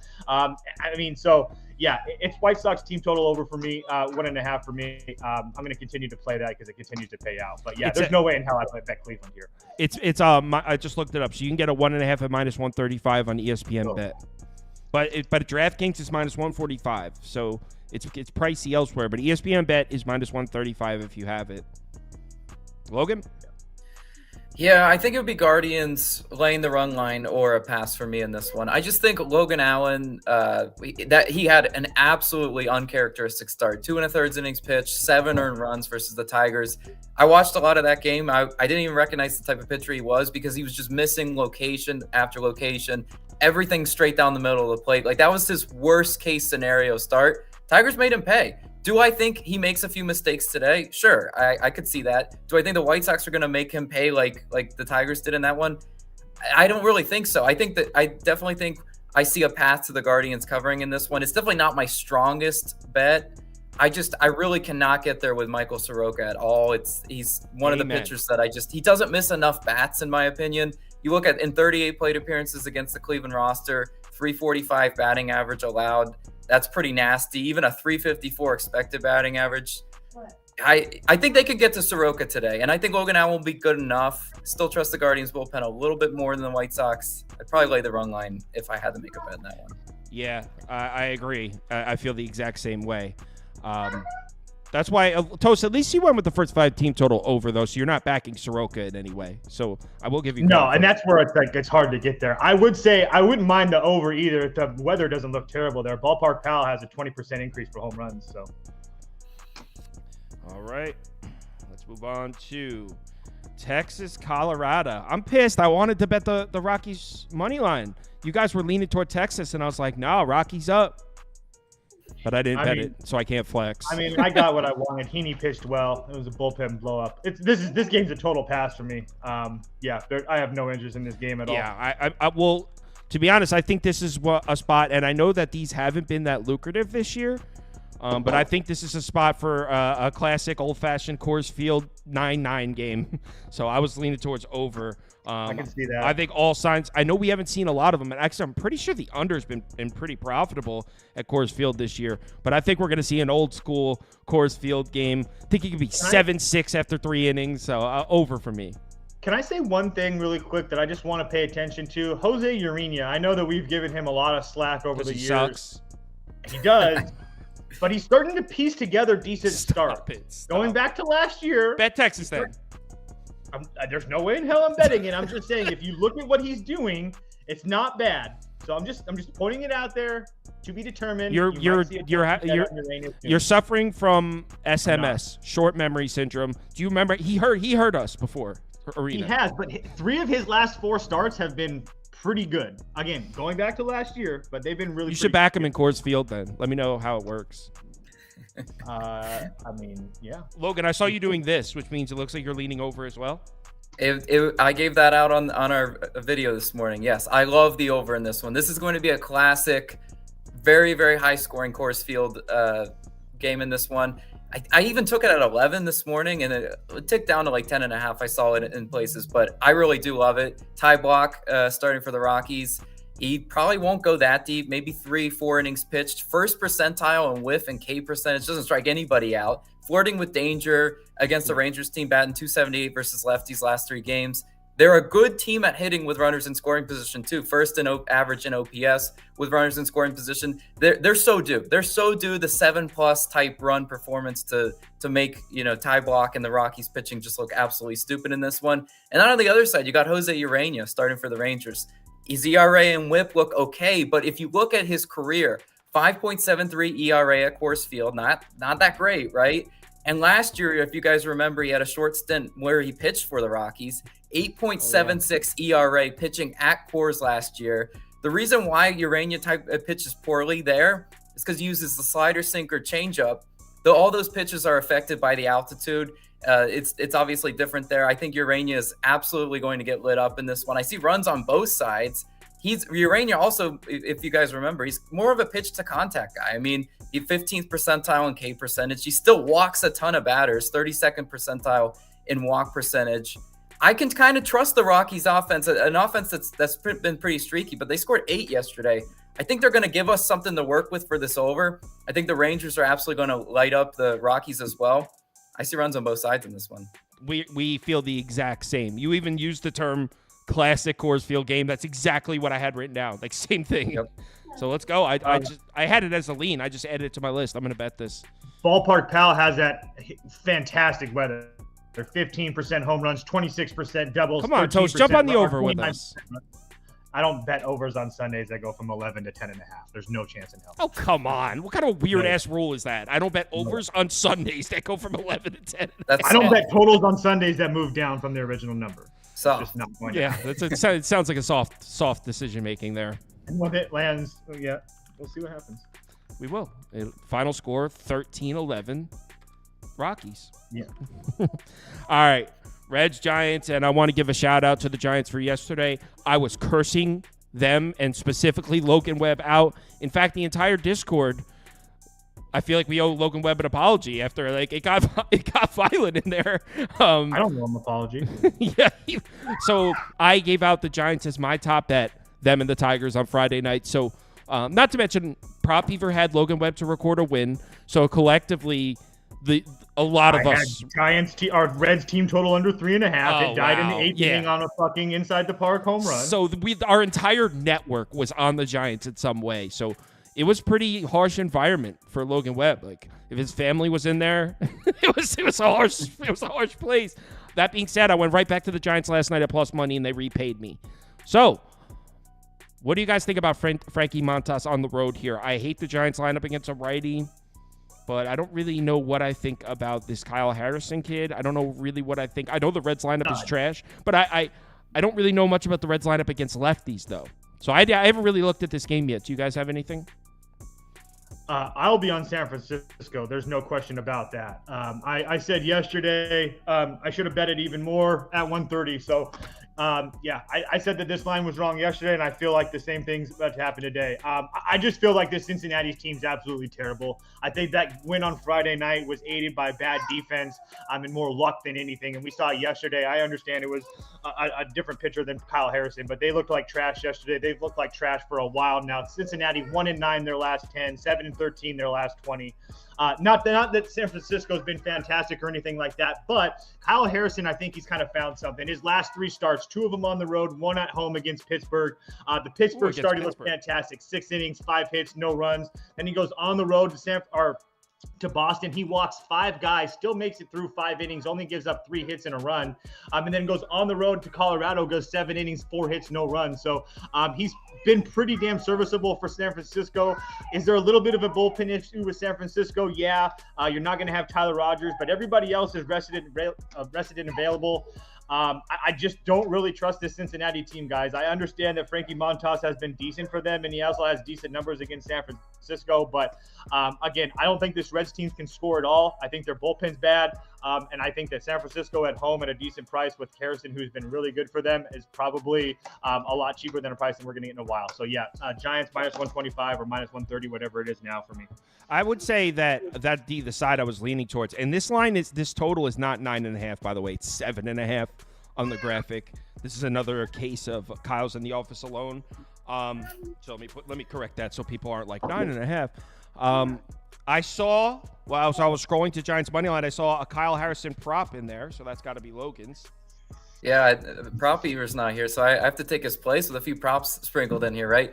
I like Kyle Harrison's over 15.5 outs. We gave this out on our video this morning. Yeah. Of course, naturally, our community's kind of taken this one for a ride as far as juice. I think it's like almost minus 150, which is okay. I mean, fine. Maybe throw it in a parlay if you want to play it right now. But the Giants, they used a bunch of bullpen arms yesterday, and they have the Dodgers series on deck. I think they're really going to look for length out of Kyle Harrison. Some of his bad performances, his unders of this line, Dodgers, Red Sox, Diamondbacks kill lefties.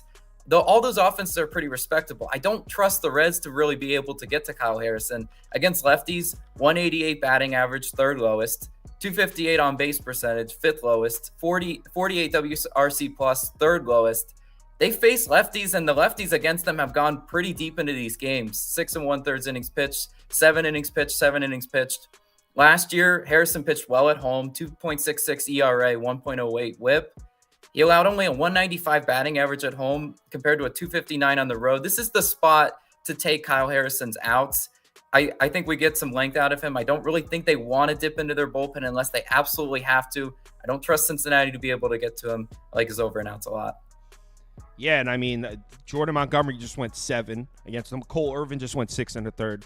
So, yeah, a couple lefties have gone deep into games against the Giants recently. I guess I would lean – I'm not going to bet this, but I'll put it up there. I guess I would lean towards tailing toast on this one with the Giants money line. But I'm just the idea of taking the Giants at minus 130 against a righty in any situation is just – also, isn't there a thing – and I'm just kind of speaking from the dome on this one, but isn't there a thing where Frankie Montas actually has significantly better splits in pitcher ballparks? Like, isn't that a thing? Because when he was in Oakland, or you know what? I don't know if that's true. I'm talking out my ass. I just thought I remember seeing something like that, where Frankie Montas in pitchers ballparks can be trusted more, and isn't San Francisco? Never mind. Let's move on to the next game. I mean, that can make sense. I remember me and Prop Beaver talking about that, and we looked up like his numbers. He has 2 starts in San Francisco. He has 2 starts in his career in San Francisco. And yeah, I mean, they've been pretty decent. So yeah, I think me and Prop Beaver looked something up of that nature when we were doing Frankie Montas' debut video of this season. And I can't remember the details on it, so I don't want to mess it up. But something along the lines where Frankie Montas is just so much better in pitcher parks than he is in hitter parks. Anyway, let's talk Royals Angels. I still think these Royals are overvalued and overpriced, but I took a shot with the Angels on Friday night, lost in the 9th inning. I still like the Angels here, but Seth Lugo, Toast. Really? Yeah. You love Seth Lugo, bro. You're I do love Seth Lugo, but I've also watched him pitch the last couple of times, and I feel like a dam is going to crack sooner or later. It's just he cannot keep on getting away with this. I understand that he looked really good, but that Detroit start, I understand that he looked good there, but Detroit and Milwaukee on the road, I get that, but those teams were really struggling right now. I understand that LA is a lot more dangerous against left-handed pitching, but I think that the Royals are really struggling to score runs, and I think that I agree with you. I think that they're kind of overvalued in the marketplace, and the fact that we can't get the Angels at plus money anymore makes me even like them that much more. So, I think that Patrick Sandoval is more than capable of getting through this. At least through the fifth or sixth inning. I mean, his last couple of starts at home against Philadelphia, 5 innings, 4 hits, 2 runs against Philadelphia. And keep in mind, Philadelphia was rolling at that time. Prior to that, he kind of got hit up by a hot Minnesota team. But I trust Patrick Sandoval against this team right now. So, it would be Angels for me. I'm actually going to bet them at the plus money. So, yeah, I'm considering it also. I'm just looking at some game logs of lefty starters against the Royals. Angels bullpen's terrible, but they didn't use anybody yesterday. I mean, look at these arms, Toast. Kyle Anderson, 7 hits and a walk in 62 That's why I'm so confident that Patrick Sandoval should be able to pitch well. And then if you have a rested bullpen behind him, we're going to be all right. Yeah, but rested bullpen behind him. Look what the Royals have done to bullpens. This is Kansas City in inning 6+, one of the best lineups in baseball late in games. What about an Angels first 5 here, Toast? Yeah, I'm playing Angels money line, but yeah. So you don't like my first 5? I don't. Not that I don't like it. I just don't put too much into the Royals versus bullpen. Yeah, I hear you on that.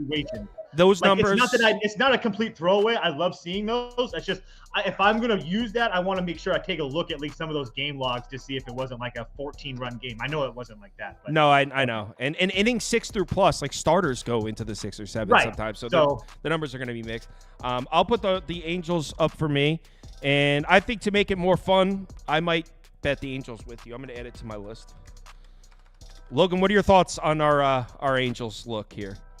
Yeah, I didn't really have a strong opinion either way. I'm kind of sold. I think, Toast, you sold me on this one. I think I'm just going to tail Angels. I like the price. Feels a little contrarian. Feels like Royals busted up a few parlays. You know, you get the Seth Lugo blow up, as you mentioned. I think it kind of is.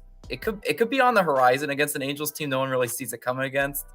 I think you sold me, Toast. I'll tail blindly. Yeah, let's do it. I was already wanting to go that way anyway. So. Yeah, let's do it. I'm going to put a first 5 asterisk after it because right after we get off, I'm going to post my ticket on the website and place my bets, and I may end up going first 5 instead. But I like the. I was just going to say the only other thing that I wanted to add too is the Royals are a team that I like to bet at home. But they're at home 15-8, really good. On the road, just 9-9 on the road. So they're just really not the same team home on the road. And I know that you can say that with a lot of teams. That was the case last year too with them. Yeah. So Padres on the road. Dodgers on the road to Padres. Toast, I guess yesterday's game. Toast is in San Diego, by the way, Logan. He's on vacation right now in San Diego. You went to both games in this series, right? Yep.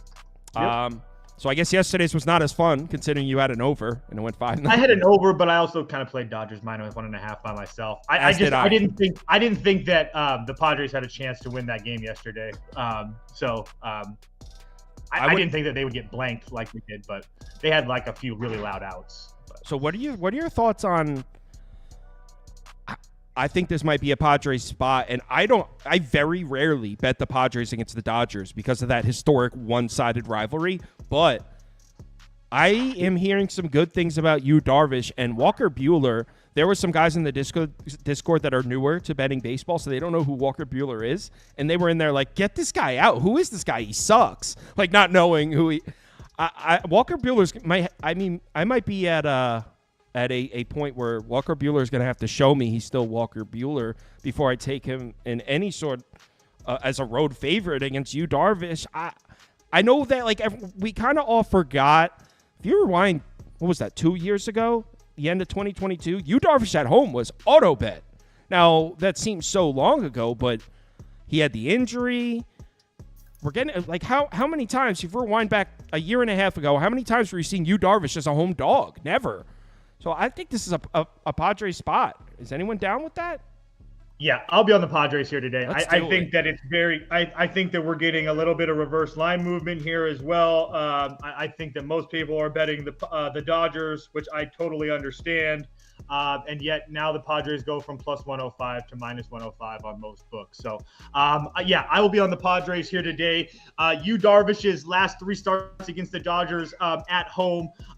He had one that I think he ended up getting injured or something happened. I can't remember because he only went 3 2/3, gave up 3 hits or 2 hits and no runs. But previous to that, ones where he went essentially a full start, 13 2/3 innings, 9 hits, 3 runs, 10 strikeouts, only 1 walk. So he's at home. He's been very, very good against the Padres, or against the Dodgers. Walker Buehler, on the other hand, I'm not so worried about him. I will say that his last 7 starts as a whole, including his last one, hasn't been that great.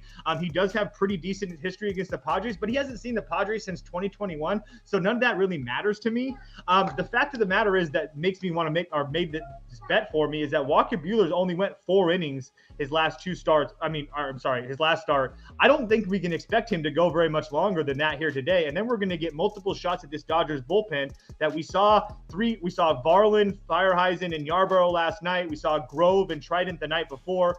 I think that this is a really good spot for the Padres, who have Suarez, Peralta, Estrada, Matsui, all those guys rested and ready to go in the bullpen as well. I think that Yu Darvish can give us 6-7 innings of decent baseball, and then I think Peralta, Suarez, and Matsui can close it down. So I understand that fading the Dodgers is kind of scary at times, but I will say the Padres have played the Dodgers well this year. Yeah. They've played them 7 times. The Padres are 4-3 against the Dodgers this year. So they're playing with confidence. I think with the rise at the top of the lineup, it's really starting to kick this Padres offense into the gear. So yeah, I'll be taking the Padres at minus 105.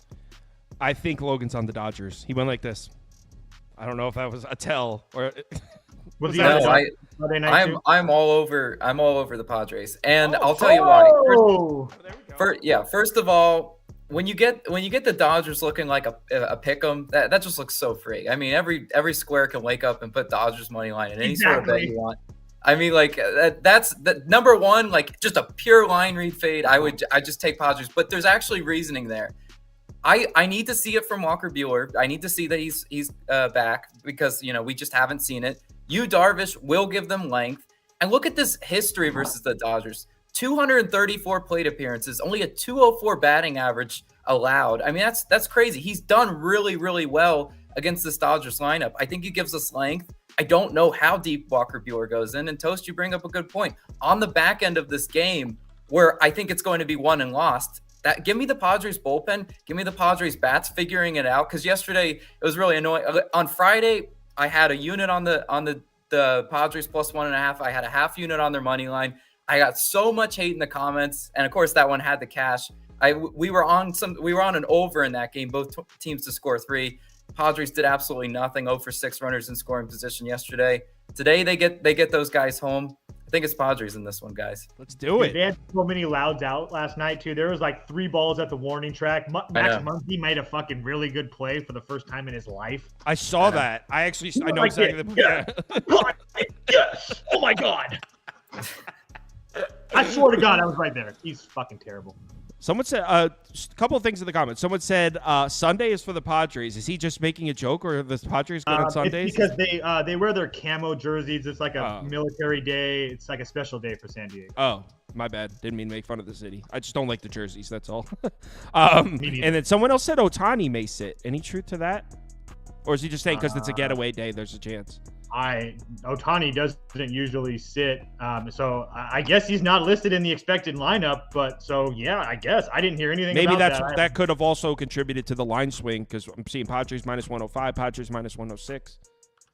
Yeah, maybe that'd be awesome. Ohtani during the day is not something that you want to be against. That's for sure. That's when he usually hits his homers. Oh, that's right. I forgot about those splits. The Ohtani day thing, the opposite of the anti-Mariners. Exactly. Oh, speaking of which, we're on the Seattle game.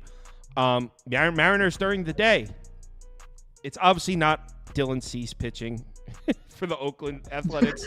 He's not on that team. Oh man, Sundays are tough in here, guys. I'm flying solo. So who's pitching in this game?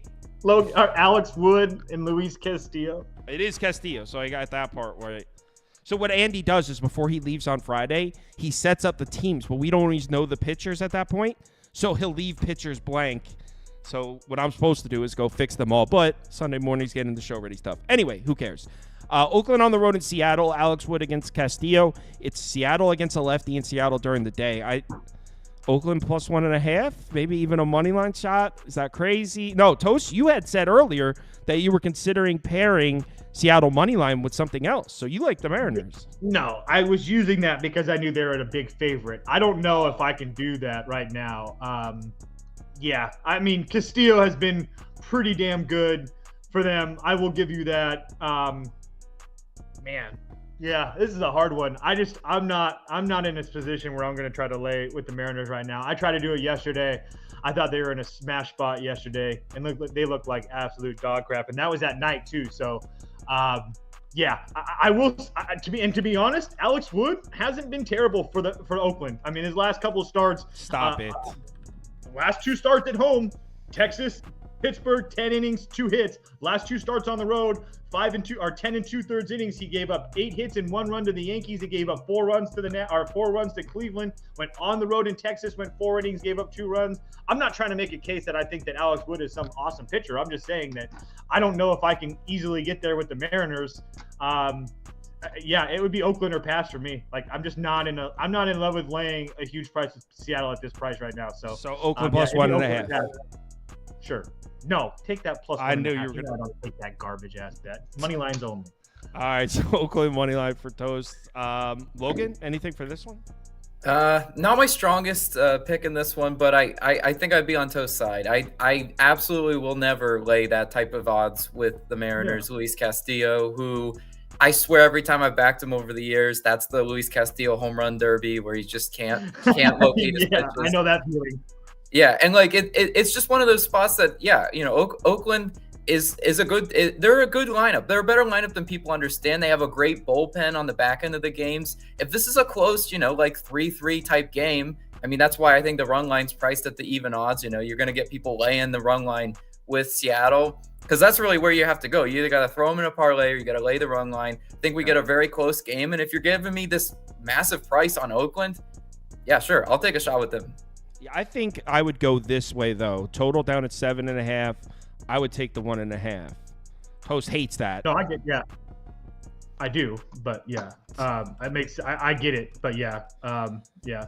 These teams, I'm just saying, these teams have played 30 games. Each of them have played a 1-run game, essentially 1 out of every 4. So you're looking at like a 20% chance it hit. Yeah, maybe. All right. Let's go on. Did you show them how good the Oakland bats have been on that little? Can they see that screen that you were just up? It was up there. I don't know if they were looking at it, but this is what Toast is referencing. So where's my sheet? The Oakland bats the last 7 days versus right-handed pitching are against just not even just last 7. I was just going to say, yeah, in general, has been pretty damn good. Now on the road hasn't been the same, but last 7, 14, 30 days, Oakland versus right-handed pitching, pretty damn solid. So yeah, one of the best lineups in baseball against righties in the last 14 days. Let's just righty starters against Oakland. Let's look at that. They got to Lorenzen, didn't really get to Arena, which is Arena Tech. Oh no, that's right. They got to Priester, got to Keller a little bit. Yeah, dude, Oakland's getting to righties here. I think I really might bet that plus 1.5. I added it to my list. All right. I think we have one game left. Sunday Night Baseball. Let's talk Mets. You're going to be on the plane for this one, right, Toast? Yeah. You're going to miss the best Sunday Night Baseball game of the year.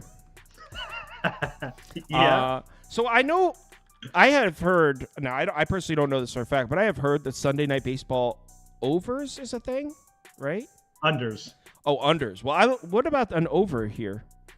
Elder on the road? I don't hate that. I don't hate that at all. What's the bullpen situation look like?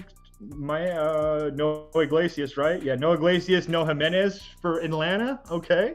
I can get there with that. What about the New York Metropolitans? Full bullpen. Yeah. I don't mind that. I don't mind that at all. I'd be on the Mets here personally. I think that anytime that I can get a chance to fade Bryce Elder, I'm going to do that.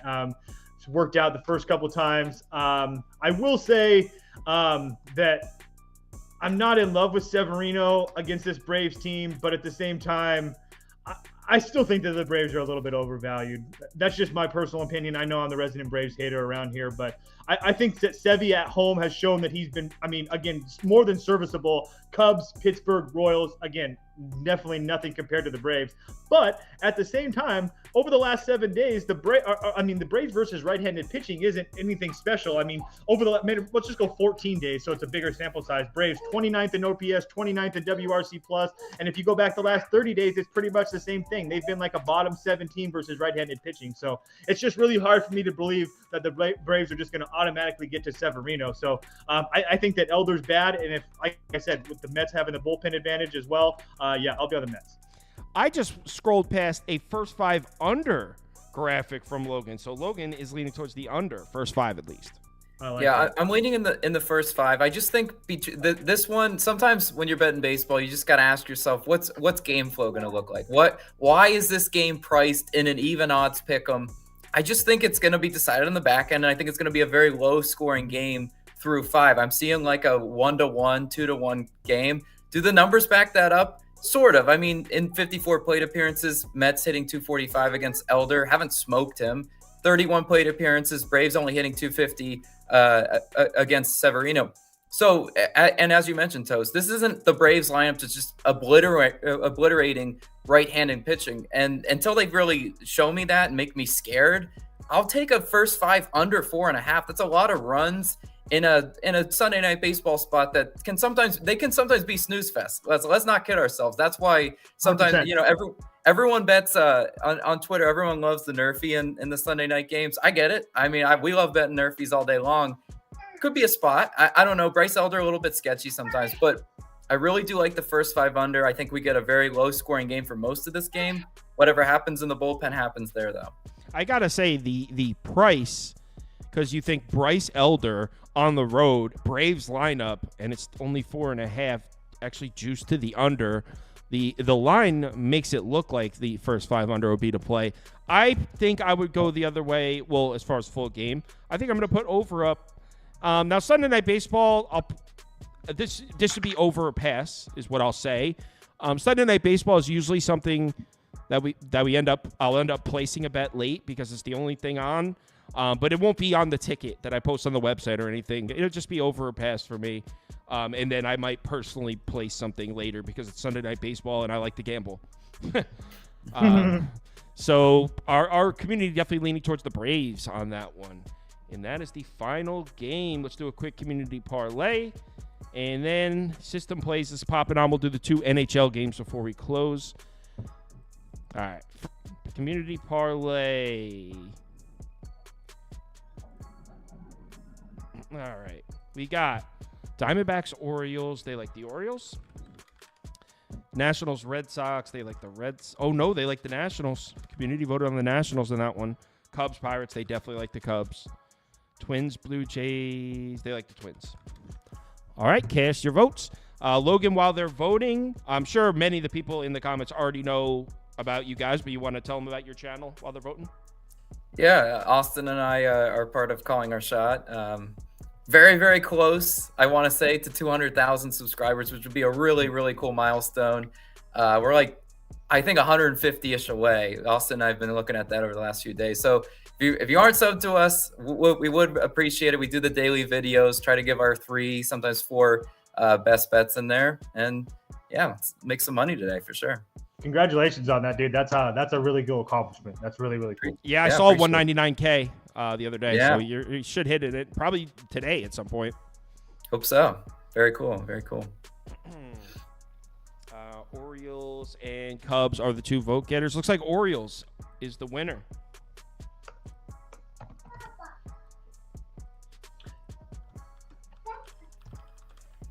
Yeah, when I went to go comment on your thing, I realized, I was like, holy shit, there's a lot of comments on here. Like, holy cow. Yeah. We do. It is tough for Austin and I to sometimes respond to everyone, like especially on the weekends. I don't have the time to do that. I wouldn't expect you to respond to mine, just for the record. But yeah. I'll look for him now though, Toasty. I will. I'm able to respond most times, but sometimes if I'm busy and a couple hours go by and I'm working on something and they accumulate, it's hard to. Yeah. Astros, Tigers. They like the Astros with us on that one. Cardinals, Brewers, they definitely like the Brewers. All right, second leg of the community parlay. Logan, we talked last year, didn't you say you're a college football guy? I am a college football guy. Yeah, love betting some college. Can't wait for the fall. Yeah, we have some plans in the works where we're going to do a daily college football show. Obviously, Saturday morning will be the big show where we go through. It'll be like 2 hours long. But throughout the week, we're going to pick like 5 or 6 games a day. And we'll go through like 6 on Monday, 6 on Tuesday, 6 on Wednesday. The idea being by the time we get to Friday, we're closing out as far as like the top 30 FBS games. And then on Saturday, we'll go through any of them. So basically what I'm saying is the options are open for you to try to make one of the days work. If you hit me up, be like, I can make Wednesday work. I'll let you know the games we're talking about on that day. Yeah, sounds good. That would be really cool. Yeah, I think that's a good idea. I'm pumped about that. We're going to do like a daily show where it's like 6 college football games, 3 NFL, and then Tuesday. And then the idea is if you watch the show every day, you'll hear every game by the time you get to the end. That's the Love that. Yeah, it's different than I did it last year, but I noticed that people and football's huge, right? And last year I did the live shows on Saturday and Sunday morning, and there was huge. I got so many viewers, but people are down to watch on Monday or Tuesday. They still want to talk bets for the upcoming weekend. So there's no point in waiting. I might as well. People want to watch. Well, we're at a point now where this is like syndicated TV, where like if we don't show up on a day, people are like, "What's going on? Why aren't you guys there?" Yeah. So that's the cool part is when people start asking. Like if you don't do a show one day, it's cool. And then people ask you, that's what's cool. Yeah. Yeah, they'll even comment like if Austin or I is in a different background, they'll be like, "Where are you? Like, are you guys traveling the world? Like, what's going on?" Rangers money line. Reds. That's why people are like, "I can't believe you're doing this show." I'm like, dude, I'm in a hotel room. Like, you know how easy it is to flip open a laptop and Yeah. I'm actually broadcasting a show a week from Thursday for anyone that wants to come out from the tailgate of the Phillies-Rangers game. So if you're in the area, I'll be out there at 11:30 a.m. We're doing the show. I'll be in the parking lot drinking beers for whoever wants to come out and drink some beers. Just don't be a psycho that wants to wear my skin or something. So wait, what? You're going to a baseball game. You didn't even invite me. It's in Philadelphia. You live in Alaska. Yeah, you could have just given me like a couple weeks. Oh, I just found out about it the day before yesterday. Kyle, you know where I live, right? No. I live in Philly. Oh, Yeah. shit. Oh, dude, you got to come check out the office, bro. You can get here in 45 minutes. Wait, where's your office? Jersey Shore. Oh, all right. Yeah. I had no idea that the Rangers came here, but that's pretty cool. Yeah, so my best friend from high school, diehard Texas Rangers fan. So he whenever the Rangers are at any New York or Philly, he texts me and tries to get me to go with them. So there's a Thursday day game in Philly, and I told them if you could set it up where we're there and I could do the show from the parking lot, I'll go. And That's sick. Yeah. So it's going to be a tailgate show for me, at least. That's a week from Thursday. Very cool. Very cool. You didn't tell me. I just found out about it. I know. I'm just giving you a hard time. I've been wanting to go to a baseball game with you for so long. Yeah, Phillies Rangers, a week from Thursday. Come on out. I've only been on vacation just now. Yeah, I know. Peace, wifey. Yeah, I'm out again. Enjoy the kids. Seriously. Hey, you always rag on Philly too. What's up with that, man? Leave the great people of Philadelphia alone, man. A proud people. I call them scumbags. I think that's a good thing. I thought you people. guys took that to your heart. Yeah, I got Philly t-shirts. Bryce Harper's my favorite baseball player. I'm all for you guys. Well, I'm going to watch the Phillies and the Dodgers 3 times in LA in August, and then I'm driving to Arizona to watch them play the Arizona. I'm watching the Phillies 7 straight days. I live in the part of New Jersey where it's mostly New York. I'm about 45 minutes from New York City, an hour from Philly, where I'm at. But it's mostly New York here, Giants, Jets, and it's pretty much your baseball team growing up. If you grew up a Mets fan, you hate Philadelphia. If you grew up a Yankees fan, you hate Boston. So I'm a Mets fan my whole life. And I also love the Knicks and hate the Sixers. So it's just a natural – it comes natural. It's almost like it's burned into my core that I hate Philadelphia. I get it. I will say the Phillies just wrecked me last year. That was the hardest thing I've ever had to take. What, losing to the Snakes? Yes. Yeah. No, I couldn't cope with that one because people call me such a hater. After the Diamondbacks advanced to the World Series, I said they're losing in 5. And people called me such a hater. They're like, your Phillies are out. You're so salty. I was like, no, I just know baseball, and I know their Mickey Mouse run is over, and the Rangers are a terrible matchup. And people didn't want to hear that. But, yeah, it's tough. Really tough. Yeah. This poll is close. 5, 4, 3, 2, 1 end poll, and I think it's Dodgers. All right, Dodgers money line is the last leg. Someone in the comments want to shout out the odds. Someone asked, what's Logan's YouTube again? I was going to subscribe. It's called Calling Our I'll type it in. Calling Our Shot. You'll see Austin's face plastered all over it a little more than mine. But I do the baseball. He does the NBA. He does all the little TikToks and stuff. But you'll see my face. You guys have a TikTok? I didn't even know that. Yeah, of course Austin does. Yeah, he runs that.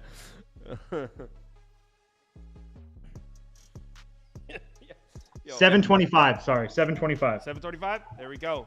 So the community parlay is Orioles money line, Phillies money line, Guardians money line, Dodgers money line plus 725.